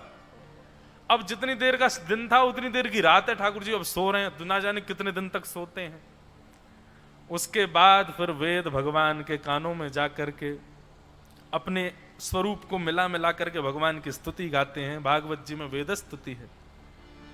जय जय जय जामजित दोष ग्रभीत गुणात्मसि यदात्मना समवरुध्य समस्त भग अग जगदौक शाम खिल सत्य बबोध्य कते। भगवान की वेद स्तुति गाते हैं। हमारे परम पूजनीय प्रातस्मरणीय श्रीमद जगत गुरु राम भद्राचार्य जी महाराज, श्री तुलसी पीठाधीश्वर महाराज जी, उन्होंने हमारे पूज्य गुरुदेव रामानुज गुरुदेव के वार्षिक उत्सव में 2 वर्ष तक, गत वर्ष और उससे पिछले वर्ष 2 वर्ष तक वेद स्तुति पर प्रवचन किया, ठाकुर जी की वेद स्तुति को सुनाया। और अभी वो भक्ति पथ सेवा ट्रस्ट की ओर से उसका संकलन होगा, महाराज जी जैसी आज्ञा करेंगे, और फिर वेद स्तुति का एक ग्रंथ सबको प्राप्त हो जाएगा। वेदों ने इतनी सुंदर स्तुति की है भगवान की। एक जगह तो वर्णन आता है वेद भगवान, मुझे श्लोक याद नहीं है पर वेद मुझे भाव अर्थ याद है। वेद भगवान से कहते हैं कि हम आपको पाना चाहते हैं। भगवान कहते हैं तुम मेरे ही हो, फिर मुझे पाना क्यों चाहते हो? तो वहां वेद इतनी सुंदर बात कहते हैं, बोले नहीं नहीं नहीं नहीं प्रभु, हम किसी और रूप में आपको पाना, अभी तुम शब्द ब्रह्म हैं पर हम किसी और रूप में आपको पाना चाहते हैं। श्रीमद् भागवत जी की वेद स्तुति बहुत सुंदर है, और आपको लगेगा ही नहीं कि वेद गा रहे हैं, ऐसा लगेगा ब्रज की कोई गोपी गा रही है, लेकिन साक्षात वेद गा रहे हैं। तो वहां वेद कहते हैं कि हम आपको पाना चाहते हैं, भगवान कहते हैं तुम तो मेरे ही हो, फिर मुझे पाना क्यों चाहते हो? तब वेद कहते हैं, बोले नहीं नहीं भगवान, आपको हम वेदों के अलावा जो जैसे मानव प्राप्त करता है, जैसे जीवात्मा प्राप्त करता है, उसकी तीन स्थितियां होती हैं। कौन कौन सी स्थिति होती है? बोले पहली स्थिति होती है जप करके, यज्ञ करके, हवन करके, होम करके, नियम पालन करके आपको प्राप्त करे। दूसरा होता है तप करके, हिमालय पर जाए, अपने शरीर की विपरीत अवस्था में जाकर के तप करे, और तप करके आपको प्रसन्न करे, आप प्रसन्न हो जाओगे तब आप मिलोगे। लेकिन भगवान ना तो हमसे जप नियम हो पाएगा। अरे नहीं, वहां जप नियम नहीं कहते हैं, वेद वहां दूसरा भाव कहते हैं। वेद कहते हैं, मेरे अध्ययन में नहीं था इसलिए भूल गया, क्षमा। 3 जो भाव हैं कैसे प्राप्त कर सकते हैं भगवान को, तो पहला भाव कहते हैं या तो तप करके, तप करो, तप में सब आ जाता है, जप नियम यज्ञ होम अनुष्ठान आदि सब यज्ञ में तप में आ जाता है। या तो तप करके आपको प्राप्त करो, और वेद कहते हैं या फिर दूसरा स्थान हमने क्या देखा भगवान? भगवान बोले क्या देखा? बोले या फिर राक्षसों की तरह आपसे बैर करके आपको प्राप्त करो। वेद की बात सुनकर भगवान के क्या कह रही हो? तब श्रुतियां कहती हैं, बोले देखो भगवान, किसी को प्रेम से पुकारो तो एक बार को वो व्यक्ति भाव खाता है, नहीं आता, लेकिन उसी व्यक्ति को यदि कुछ अपशब्द कह करके बुलाओ, ए मूर्ख इधर आओ, मूर्ख सुनते ही वो तुरंत आ जाता है।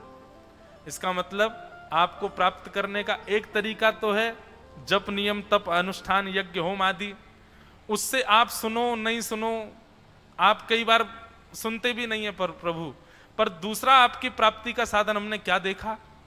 बोले रावण कंस आदि आदि ये सब राक्षस जो थे, ये सब आपको बैर करते थे, आपके बारे में पूरे दिन निंदा करते रहते थे, और परिणाम ये कि वे नहीं आए, आप उनके पास गए हो। भले ही उनका वध करने गए, लेकिन आप गए तो सही उनके पास। तो या तो आपको बुलाने का जप तप साधन है, या फिर आपको बुलाने का आपसे बैर करना साधन है। भगवान बोले तो तुम श्रुतियां क्या करना चाहती हो? तब चारों वेद कहते हैं, बोले नहीं नहीं नहीं भगवान, श्रुतियां कहती हैं हम ना तो देखो यज्ञ तप कर सकते हैं, बहुत कठिन है, हमसे नहीं होगा, और राक्षसों की तरह बैर हम कर नहीं सकते, हम तो आपसे प्रेम करते हैं। तो फिर तीसरा उपाय क्या है? बोले तीसरा यथा ब्रज गोपिका नाम, जैसी ब्रज की गोपियां आपके गोल मटोल गालों पर न्योछावर रहती हैं, जैसी ब्रज की गोपियां आपके इन सुंदर सुंदर भुजाओं पर मोहित रहती हैं, आपकी चाल देखती हैं, आपकी ढाल देखती हैं, आपकी मधुर मुस्कान देखती हैं, आपके कटाक्ष चितवन का दर्शन करके आपसे प्रियतमा की तरह प्रेम करती हैं। हे नाथ, हम वेद भी प्रियतमा का रूप धारण करके आपसे प्रेम करना चाहते हैं। इतना सुंदर वर्णन वेद स्तुति का है श्रीमद् भागवत में।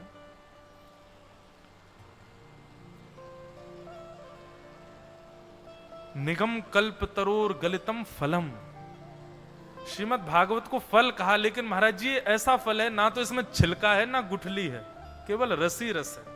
कोई विषय उठा लो भागवत जी का, कहां तक कहें कृष्ण कंस दोनों के युद्ध की कथा, वो भी इतनी सुंदर है कि वहां पर भी ठाकुर जी का रूप लावण्य प्रकट हो जाए, वो भी प्रेम युक्त है।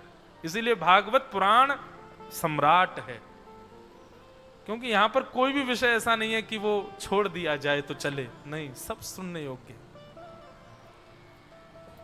तो वेद स्तुति गाते हैं भगवान की, और जैसे ही वेद स्तुति गाते हैं तो वेद की स्तुति सुनकर के ठाकुर जी अपनी आंखें मीटते हैं, और आंखें मीट करके जैसे ही उठते हैं, अब कोई है ही नहीं, भगवान है अकेले और कोई है ही नहीं।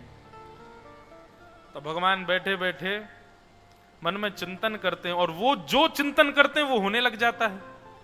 एको हम बहुश्याम, मैं एक हूं, अब बहुत होना चाहता हूं। और ठाकुर जी चिंतन करते हैं, फिर उनको क्रिया नहीं करनी पड़ती, कर्म हमको करना पड़ता है चिंतन करके, भगवान को नहीं। भगवान तो जो सोचते हैं वो हो जाता है। जैसे ठाकुर जी ने सोचा मैं एक हूं, बहुत होना चाहता हूं, तभी नाभि से अपने आप कमल उत्पन्न हो गया, उत्पन्न होकर के आकाश की ओर जाने लगा, और उसी कमल के मध्यस्थ विराजमान श्री ब्रह्मा जी। ब्रह्मा जी की उत्पत्ति की पूरी कथा सुनाई कि ब्रह्मा जी कैसे उत्पन्न होते हैं, और फिर ब्रह्मा जी की उत्पत्ति होने के बाद ब्रह्मा जी सोचते हैं मैं कौन हूं, कहां से आया हूं, कहां है भैया, अपने नीचे के कमल को देखते हैं, उसकी पूरी तंतु में नीचे प्रवेश करते हैं, ना जाने कितने दिनों तक चलते रहते हैं, उसका छोड़ और नहीं मिलता, लौट करके आके ऊपर बैठ जाते हैं। तब उनको जलाशय का स्वर सुनाई देता है, जैसे जल गिरता है तो टप टप टप ये स्वर आता है, ऐसे ही उनको वो स्वर सुनाई दिया, और उस स्वर से उन्होंने अनुमान लगा लिया कि भगवान जो भी, जिसने भी मुझे बनाया है, वो आज्ञा कर रहे हैं कि तुम तप करो। लेकिन निर्गुण निराकार ब्रह्म का तप कैसे, जिसको मैंने देखा नहीं, जिसको मैं जानता नहीं, उसका तप कैसे करूं? तब फिर भी उन्होंने तप किया, लेकिन तप करने के बाद भी मन को शांति नहीं मिली। तब तप के प्रभाव से भगवान का विराट रूप उनके सामने प्रकट हो गया, और उस विराट रूप को देखकर के ब्रह्मा जी ने उनकी स्तुति गाई है। ब्रह्मा जी ने बहुत बड़ी स्तुति गाई, लेकिन एक बहुत सुंदर एक श्लोक उसमें बहुत सुंदर है, उसको हम सुने। तावद् भयं द्रविणगेह सुहन्निमित्तम शोकस्पृहा परिभवो विपुलश्च लोभः तावन्ममेत्य सदवग्रह आर्तिमूलम् यावन्न तेऽङ्घ्रिमभयम् प्रवणीतलोक। ब्रह्मा जी कहते हैं तावत् भयम द्रविण गेह सुहन्य मित्रम। हे भगवान, व्यक्ति को तब तक संसार के देह गेह के लोग सताते हैं, कष्ट होता है, दुख जीवन में आते हैं, ये सब उसके जीवन में तब तक रहते हैं भगवान जब तक वो आपके श्री चरणों का आश्रित नहीं हो जाए। पर जैसे ही आपके श्री चरणों का आश्रय ले लेता है कोई भी मानव, तो जीवन में होने वाली घटनाएं तो नहीं रुकती हैं, घटनाएं तो होती हैं, पर उन घटनाओं से उसके हृदय पर विशेष प्रभाव नहीं पड़ता है। हे भगवान, मैं आपकी सुंदर स्तुति गा के आपके चरणों में नमन करते हुए प्रार्थना कर रहा हूं। मैं समझ नहीं पा रहा हूं कि मुझे क्या करना चाहिए, कृपा करके मुझ पर अनुग्रह करिए।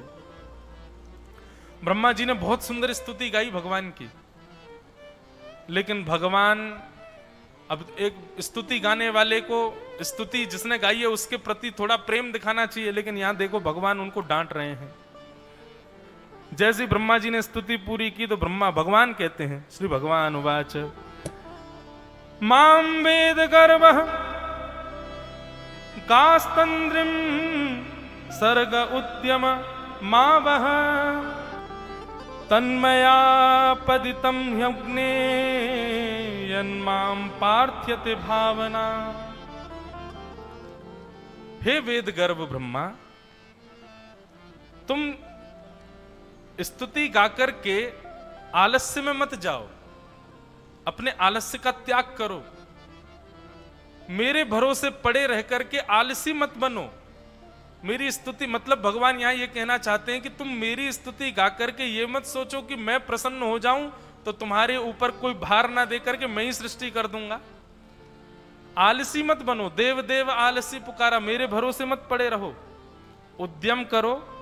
और मैंने जो तुमको चतुश्लोकी भाव सुनाया है उसका अनुष्ठान करो। यहां ठाकुर जी अनुष्ठान का भाव देते हैं।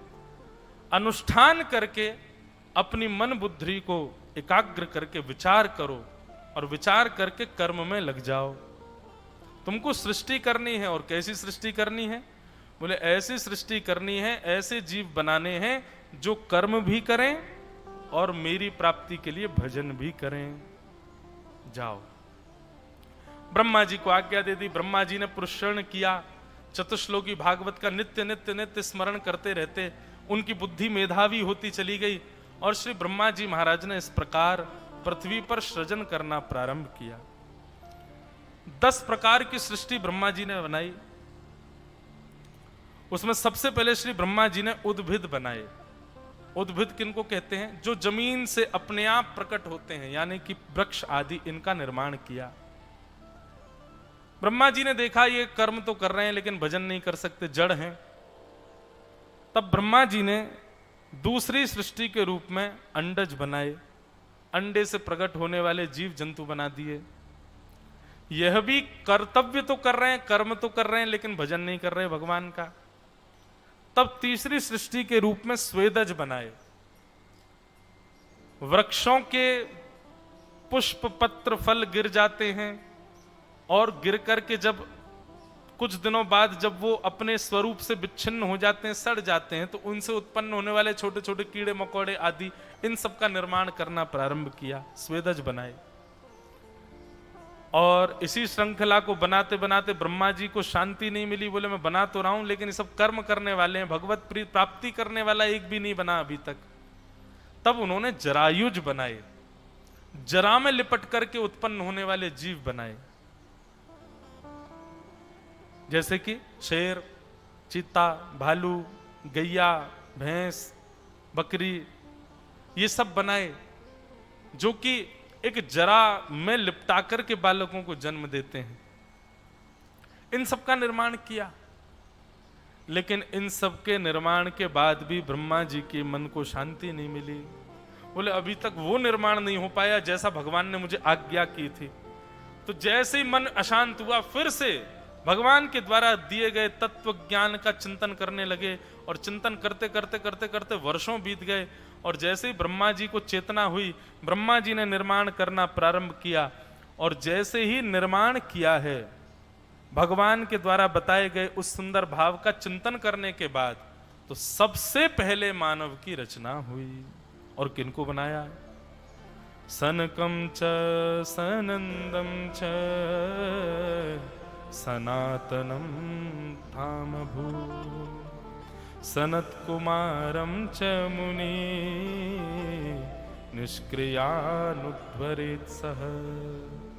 सनक, सनंदन, सनातन, सनत कुमार, ये 4 निर्माण सबसे पहले ब्रह्मा जी ने किए।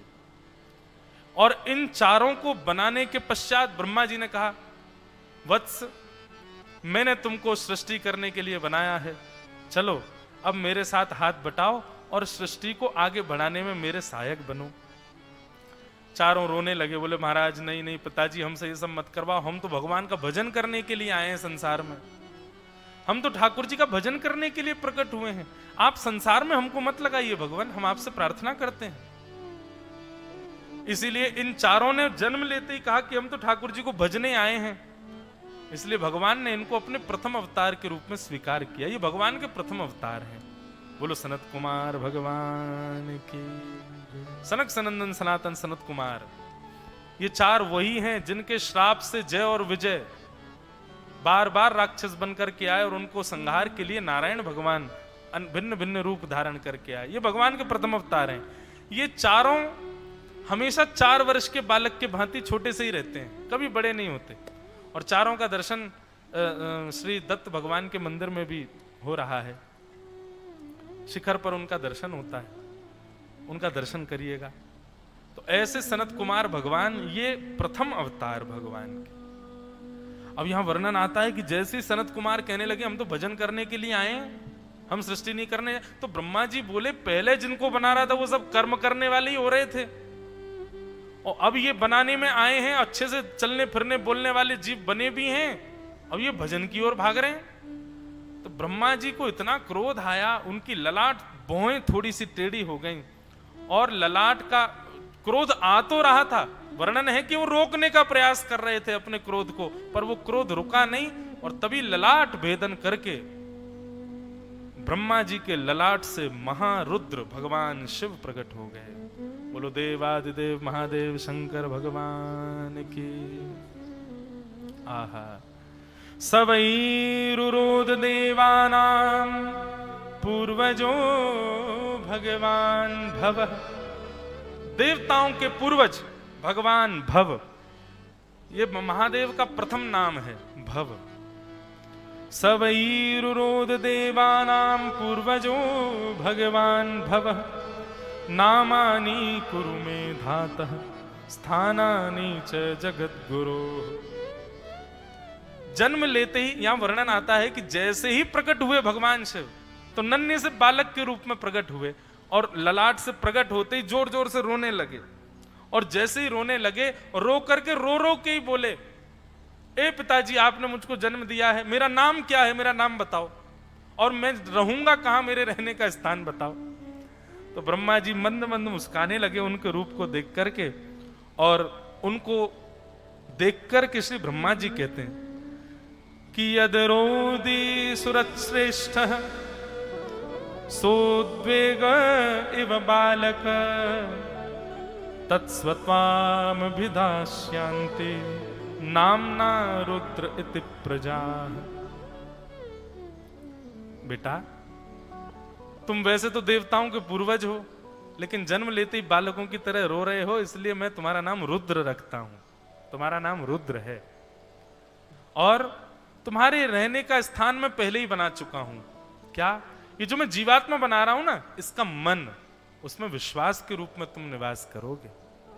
भगवान शिव विश्वास के प्रतीक हैं बंधु। चलो अब तुम्हारा जन्म हुआ है, अब चलो मेरे साथ थोड़ा हाथ बटाओ, सृष्टि करेंगे दोनों मिलकर के। शंकर जी महाराज बोले हमसे मत करवाओ।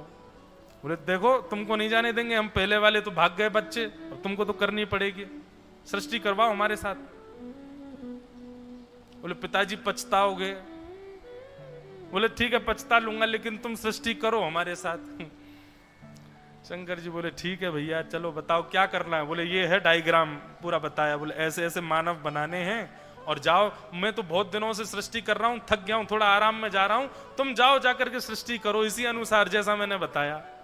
चतुश्लोकी भागवत प्रदान कर दी, कुछ रूप स्वरूप बता दिए, जाओ महादेव जाकर के सृष्टि करो। भगवान शिव ने देखा ब्रह्मा जी ने जैसे जैसे रूप बताए थे, एक नाक बनानी है, दो आंख बनानी है, दो कान बनाने, एक हाथ बनाना है, दो पैर बनाना है, ऐसे ऐसा मन बनाना है, ऐसा हृदय बनाना है, इस प्रकार से सब बता दिया। स्वभाव का निर्माण करना है, गुणों का निर्माण करना है। शंकर जी महाराज देख करके बोले हमको तो आनंद नहीं आ रहा पिताजी के भाव में, हम अपने भाव से बनाएंगे। बोले पिताजी कहते हैं एक मुख होना चाहिए, पर हम कैसे बनाएंगे? को मुखहीन, बिना सर का ही इंसान बना दिया महाराज। ओ बिना सर के ही चल रहा है, दिशाओं से उसको पता चल रहा है कि मुझे कहां जाना है, सामने पेड़ है अब यहां से मुड़ना है। वो बिना आंखों के, बिना मुख के ही चल रहा है। को मुखहीन। और किसी को कैसा बना दिया? बोले विपुल मुख काहू, किसी के खूब सारे सर बना दिए, इतने सारे सर लिए घूम रहा है। बोले हाँ अब बढ़िया लग रहा है, ये बढ़िया बना है। अब क्यों? एक मुंह होता, पीछे से शत्रु प्रहार करे उसको कैसे पता चले, इसके बाकी के मुंह घूम घूम के देख लेंगे। और इसमें एक और क्वालिटी होगी क्या? एक सिर में दर्द होगा तो उस सिर को ये शांत कर देगा, उस स्वर को ये उस मुंड को ये विश्राम में भेज देगा, दूसरे मुंड से काम कर लेगा। और इसमें एक और व्यवस्था हो जाएगी क्या? 24 घंटे मानव कर्म कर सकता है। 5-10 सर हैं तो 5 सर रात में सोएंगे, 5 सर सुबह सो जाया करेंगे। 24 घंटे मानव क्रिया मत रहेगा। अपनी ही आनंद में महादेव रचना कर रहे हैं सृष्टि की। इस प्रकार के महाराज लोग बनाए। रावण वर्णन करता है महादेव ने कैसी सृष्टि की। यस्यास्ते ड्राट ड्राट डुट डुट मम लम टम टम टम टम टम डम शम डुडम डुहि डुहि चकितम भूपके भूपनालम तैलम तैलम तु तैलम कुकु कुकु कुकु ख्वांग ख्वांग ख्वांग ख्वांग ख्वांग ध्यायन्ते विप्रगान्ते वसति च सकलम पातु नो चंद्रचूड़। महादेव कैसी रचना करते हैं। रावण वर्णन करता है, बोले ये जो स्वर मैंने बोले हैं इस श्लोक में, ऐसे स्वरों से अपनी वार्तालाप करने वाले जीव बनाए मेरे गुरुदेव महादेव ने। और सामान्य मानव तो अपनी प्यास जल पी करके बुझाता है, पर ये महादेव ने ऐसे बनाए हैं, बोले ये क्या, ये तेल पी करके सालों साल जीवित रह सकते हैं। लोग जल में नहाते हैं, पर ये लोग तो तेजाब में भी स्नान कर सकते हैं, इनके अंगों को कोई फर्क नहीं पड़ेगा। महाराज, मानव को यदि कुछ खाना है, कुछ पकाना है, तो उसके लिए अग्नि चाहिए, पर ये ऐसे मानव हैं, ये अपने शरीर के एक अंग को दबाएंगे, मुख खोलेंगे तो मुख से ही अग्नि निकलने लग जाएगी। ये मानव बन रहे थे, अगर हम ऐसे ही बने होते तो क्या हाल होता आज हमारा।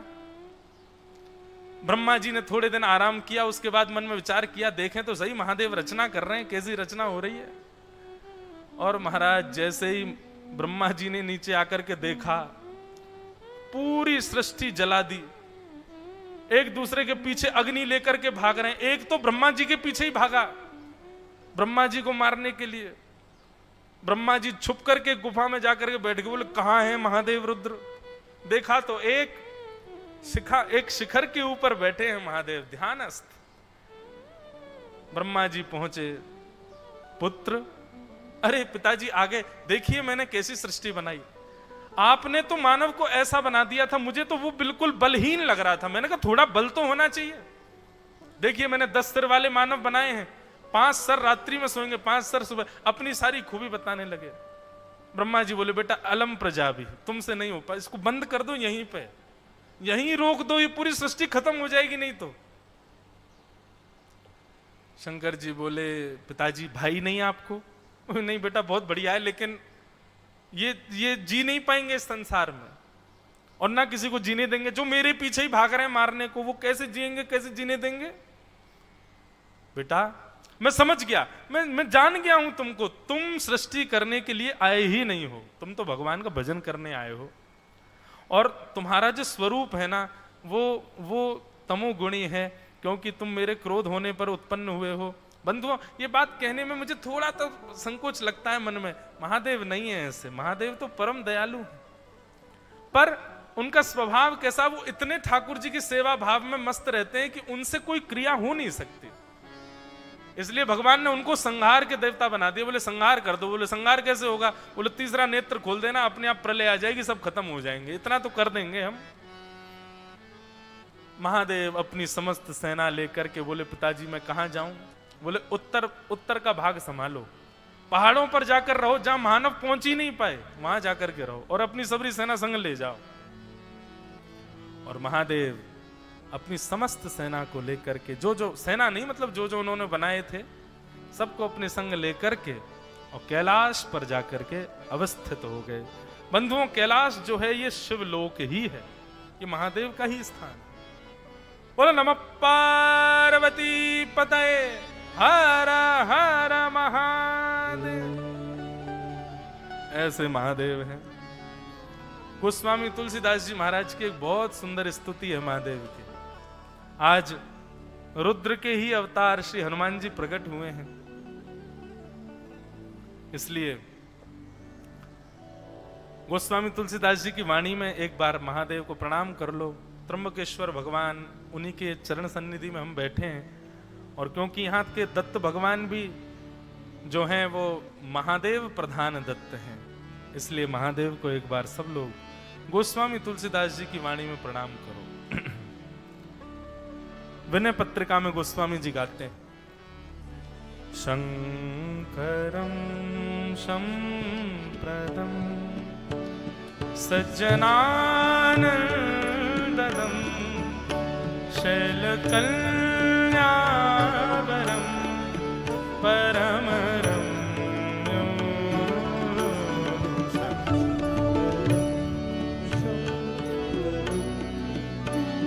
बहुत प्यारी स्तुति है। अगर आपको अपने फोनों में मिल जाए तो तुरंत निकाल के गाइए मेरे साथ।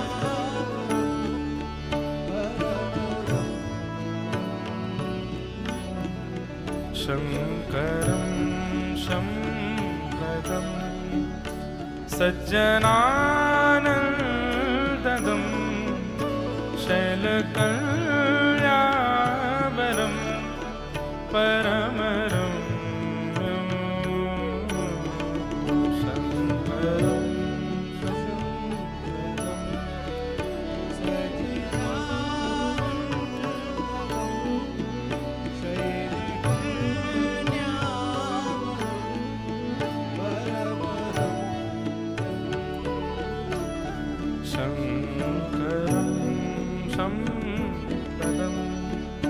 सज्जनानंददं शैलकल्याणवरं परमरं शंकरं शंकरम्।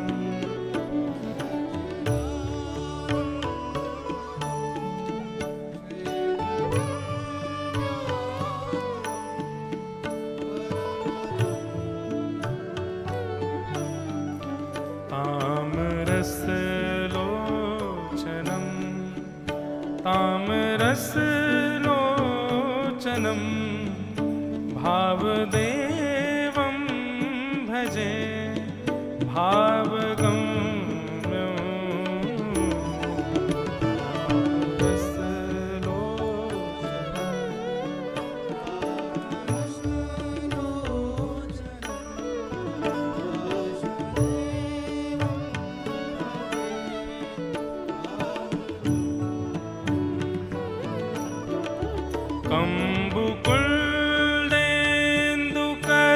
कम्बुकुल्देन्दुकर्पूर गौरं शिवं सुन्दरं सच्चिदानन्द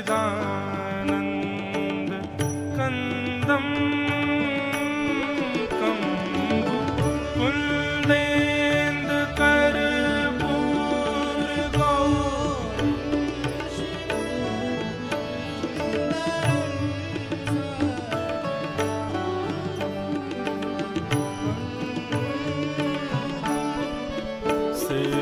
सनकादियोगेन्द्र वृंदारका विष्णु विधिवन्द्य चरणार विन्दं शंकरं शंकरं सज्जनानंदनं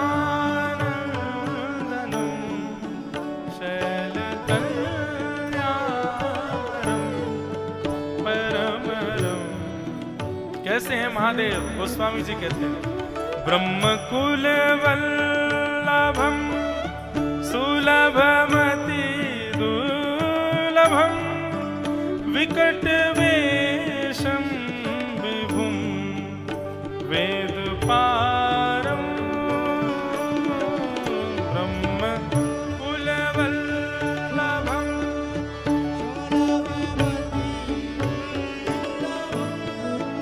विकट वेशम विभुम वेद पारं नौमि करुणाकरं गरल गंगाधरं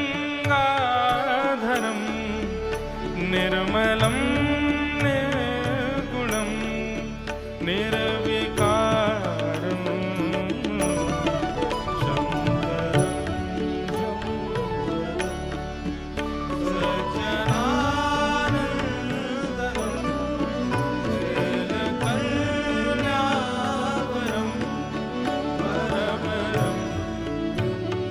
देवादिदेव श्री त्र्यंबकेश्वर महादेव की।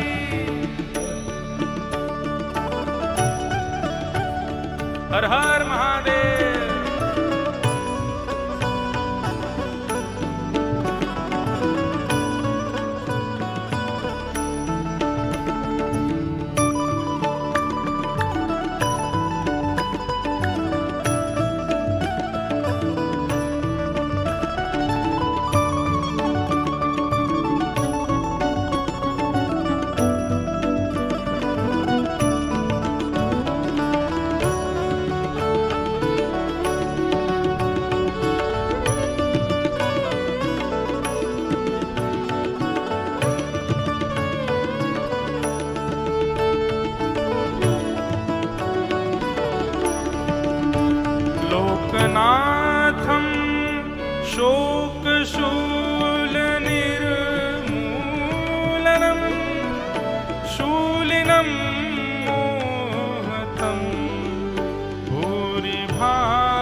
घट संभवम सर्वगम सर्व सौभाग्य मूलम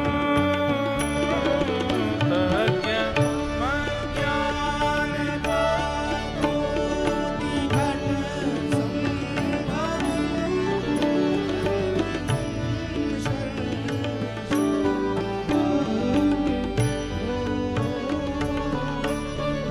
प्रचुर भव भंजनम प्रणत जनरंजनम दास तुलसी शरण सानुकूलम शंकरम संवरदम सज्जनानंदनम शैलकल्यावरम परमरम शंकरं संवरदं सज्जनानन्दनं शैलकल्यावरं परमरम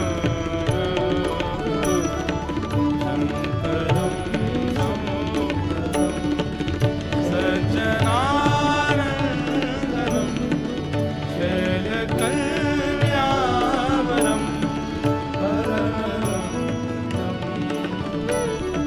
शंकरं संवरदं शंकरं संवरदं शंकरं संवरदं। नमः पार्वती पतये हर हर महादेव।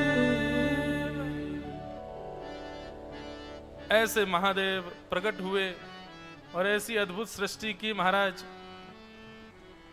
कि ब्रह्मा जी ने कहा कि बस आप संहार करना, सृष्टि मत करो, जिसका इसको हम ही संभाल लेंगे। और महादेव अपनी समस्त बनाई हुई सृष्टि को लेकर के उत्तर के क्षेत्र में चले गए, कैलाश में विराजमान हुए। इस प्रकार महादेव के आगमन का भाव सुनाया गया। और मन में विचार करते हैं ब्रह्मा जी क्या करूं। तब उन्होंने 10 मानस पुत्रों को जन्म दिया, जिसमें मरीचि, अत्रि, अंगिरसौ, पुलस्तः, पुलह, क्रतु, भृगु, वशिष्ठ, दक्षश्च, दशमस्तत्र नारद। 10 बालक जन्म हुए, 10 बालकों का निर्माण किया, जिसमें 10वीं संतान श्री नारद जी महाराज हैं। और इन्हीं के ही मरीचि हुए और इन्हीं के ही अत्रि हुए, जिनके श्री दत्तात्रेय हैं। तो ब्रह्मा जी ने इन सबको निर्माण किया। 10वें पुत्र नारद जी हुए। 10 से पूछा मैंने तुमको क्यों बनाया है बताओ। तो श्री नारद जी महाराज बोले आपने हमको भजन करने के लिए बनाया है। भजन का नाम सुनते ही फिर से क्रोध आने लगा ब्रह्मा जी को। बोले सब भजन में लग जाओगे तो भैया सृष्टि कैसे होगी। तब ब्रह्मा जी ने मन में विचार किया कि इसका कुछ तो निदान लाना पड़ेगा। और तब ब्रह्मा जी ने मन में विचार किया कि कर्म में बिना किसी आसक्ति के व्यक्ति लग नहीं सकता है। कोई एक तो ऐसा चाहिए, कुछ ऐसा निर्माण करना पड़ेगा जिसकी वजह से उसको कर्म करना पड़ेगा। तब ब्रह्मा जी ने अपने बाम अंग से और दाहिने अंग से 2 लोगों का निर्माण किया। दाहिने अंग से तो स्वयंभू मनु और बाम अंग से शत्रुपा, मतलब मातृशक्ति का निर्माण किया। बोले यही करवाएंगे इनसे काम। अगर ये नहीं बनाए होते तो भैया सब लोग भजन कर रहे होते, सब लोग वन में बैठे होते, घर वर कुछ नहीं होते, ऑफिस नहीं होते, कुछ भी नहीं होता, हम सब बाबा जी बने घूम रहे होते। पर इन्हीं की दया है, इन्हीं की कृपा है कि सृष्टि चल रही है। तो ब्रह्मा जी ने इनका निर्माण किया। सबसे पहले पृथ्वी पर आने वाले मानव का नाम क्या है? स्वयंभू मनु। हम मनु की संतान हैं, इसलिए हमारा नाम मानव है। और स्वयंभू मनु का विवाह शत्रुपा के साथ हुआ। ये दोनों ब्रह्मा जी से ही प्रकट हुए थे। ब्रह्मा जी ने दोनों को आज्ञा कर दी कि जाओ पृथ्वी पर जाकर के सृष्टि करो। पृथ्वी पर जैसे ही दोनों गए, दोनों ने जाकर के वापस आ गए। वापस आकर के ब्रह्मा जी से कहा, बोले पृथ्वी तो है ही नहीं। ब्रह्मा जी बोले पृथ्वी कहां चली गई? तभी देखा कि महाराज कश्यप ऋषि की दिति से उत्पन्न हुए जो दैत्य हैं, उन दैत्यों में एक हिरण्याक्ष उस पृथ्वी को लेकर के रसातल में चला गया है। हिरण्याक्ष रसातल में पृथ्वी को लेकर के चला गया। अब ब्रह्मा जी सोचने लगे क्या करें क्या करें। तभी बंधुओं ब्रह्मा जी को जोर की छींक आई। अब उसमें अनेक भाव बताते हैं, छींक आई जन क्या, पर नासिका से भगवान बराह प्रकट हुए। बोलो बराह भगवान की जय। सब लोग हाथ जोड़ करके बराह भगवान को प्रणाम करो। जितम जितम ते जित यज्ञ भावन त्रयीम त्वनुम स्वाम परिधुन्वते नमः यद रोम करते शुनुलिल्वध्वर तस्मै नमः कारण सुकरायते। ऐसे भगवान बराह का प्रादुर्भाव हुआ। बराह भगवान प्रकट होते ही उन्होंने अपने तन को जोर से झकझोरा। तभी वहीं से ही कई यज्ञ में प्रयोग होने वाली परम पवित्र कुशा आदि भी भगवान बराह की रों से ही प्रकट हुए। इस प्रकार का वर्णन किया गया। बराह भगवान प्रकट हुए। बराह भगवान गए, रसातल में गए और जाकर के पृथ्वी को अपनी डाढ़ पर रख करके लेकर के आए और ला करके उसको पूर्ण व्यवस्थित वहीं कर दिया जहां वो व्यवस्थित थी। इतनी देर हिरण्याक्ष खूब ठाकुर जी के पीछे अनाप शनाप बोलता रहा। भगवान ने कुछ नहीं कहा, लेकिन जैसे ही पृथ्वी को स्थापित किया, बराह भगवान ने अपने प्रचंड दांतों से उसके पेट को विदीर्ण कर दिया और हिरण्याक्ष का वध हो गया। तभी से हिरण्याक्ष का भाई हिरण्यकश्यप हरि को अपना शत्रु मानता है। अब ये हिरण्याक्ष और हिरण्यकश्यप इनका प्रादुर्भाव कैसे हुआ और दैत्यों ने कैसे अवतरण लिया, दैत्य कैसे आए पृथ्वी पर? कश्यप ऋषि की 3 पत्नियां हैं, अदिति, दिति और धनु। अदिति से जितने संतान हुए वो सब देवता हैं, दिति से जितने हुए वो दैत्य हैं और धनु से जो हुए वो दानव हैं। एक ही पिता की 3 प्रकार की संतान, ये कैसे संभव हुआ? अब इस विषय को हम कल सुनेंगे 3 बजे से, किस प्रकार दैत्य प्रवृत्ति होती है। हम भी उसका सावधान रहें कि हमारे घर में कोई दैत्य ना होवे, उसके लिए भी सावधानी है। तो इस प्रकार कई भाव अब आगे के सृष्टि अब कल बड़ा प्यारा, मेरे को बड़ा प्रिय लगने वाला प्रसंग प्रारंभ होगा और मुझे विश्वास है वो 3-4 दिन तक तो चलेगा और उसका नाम है कपिल देवूति संवाद। भगवान कपिल मंचासीन होकर के माता देवूति, बड़े बड़े दिनों बाद बहुत विस्तार से बोलने का अवसर मिलेगा। भगवान कपिल का सांख्य योग हम लोग सुनेंगे, कल उसका प्रारंभ कर देंगे जैसा भागवत जी प्रेरणा देंगी। तो इस प्रकार सृष्टि का प्रसंग यहाँ विराम लेता है। हम लोग बारंबार प्रणाम करते हैं। 2 मिनट हरिनाम संकीर्तन करते हुए सब लोग अपने आनंद में रहें। फिर उसके बाद अभी पालकी 6:30 बजे से ही है, 6:30 बजे से पालकी की सेवा है, इसलिए हमने कथा भी समय पर ही विराम दी है।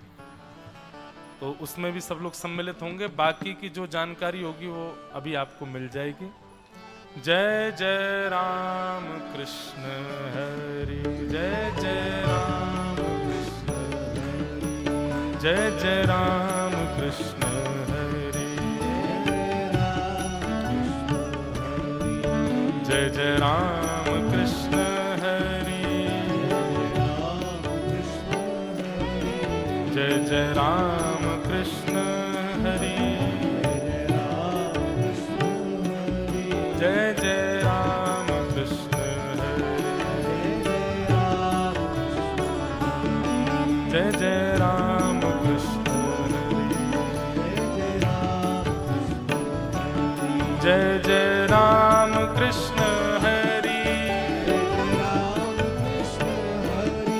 जय जय राम कृष्ण हरि,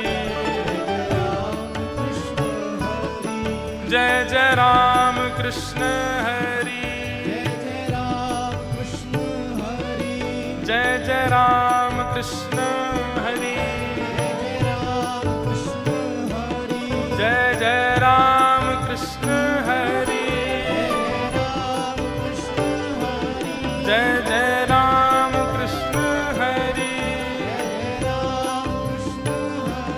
जय जय राम कृष्ण हरि,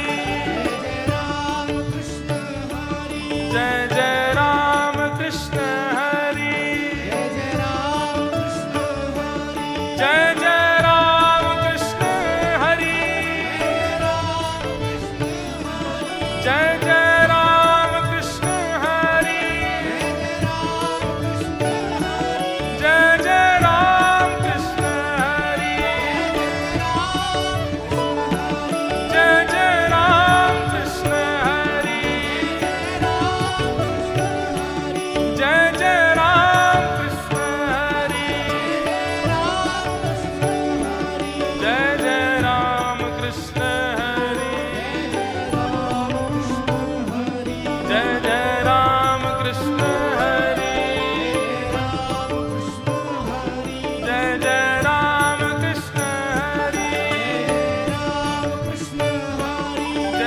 राम कृष्ण हरि, जय जय राम कृष्ण हरि, जय जय राम कृष्ण हरि, जय जय राम कृष्ण हरि, जय जय राम कृष्ण हरि,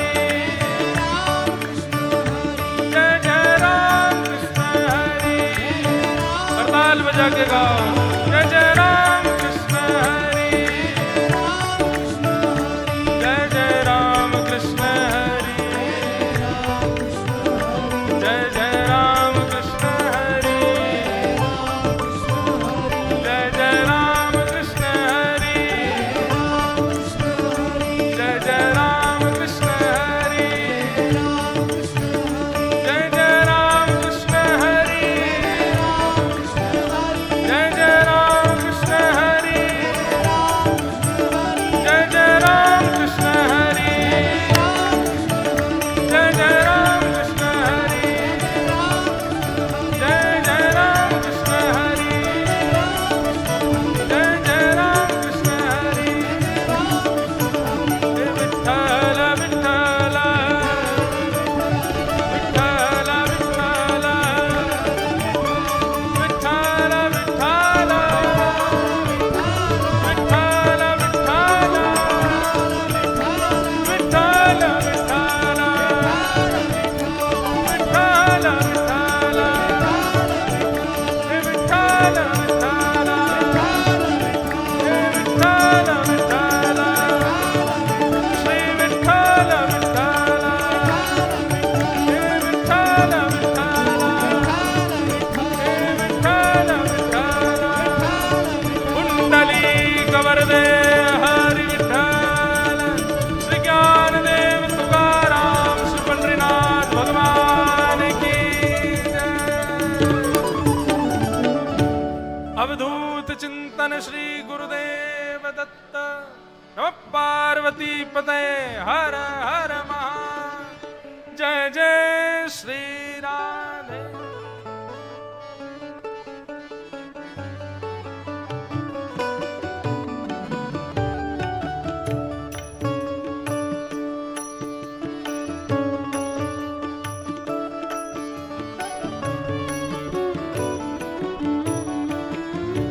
आरती अति पावन पुराण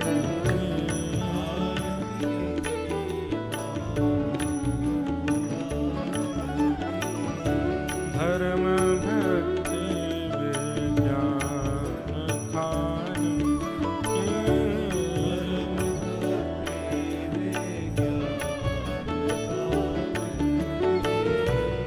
महापुराण भागवत निर्मल,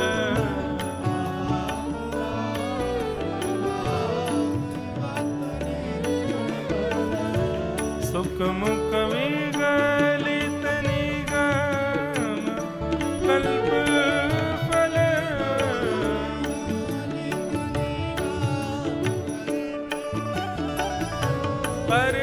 परमानंद सुधारस में कल लीला रस रस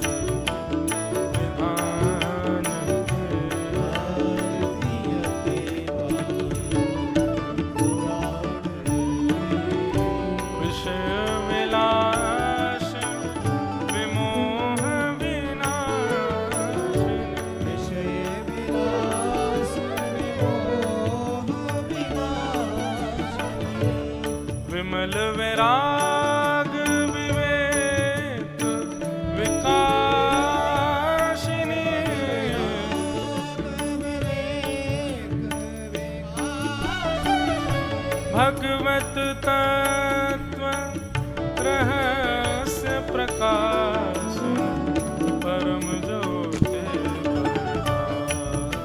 ज्ञान के आरती के मन उल्लास ने परमहंस मन उल्लास रस हृदय रस रास विलासिनी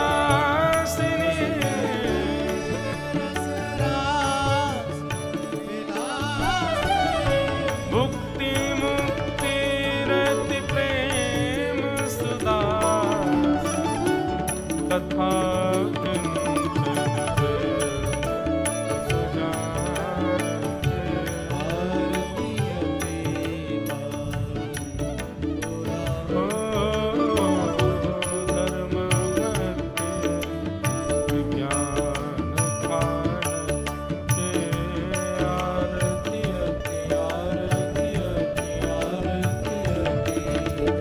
पा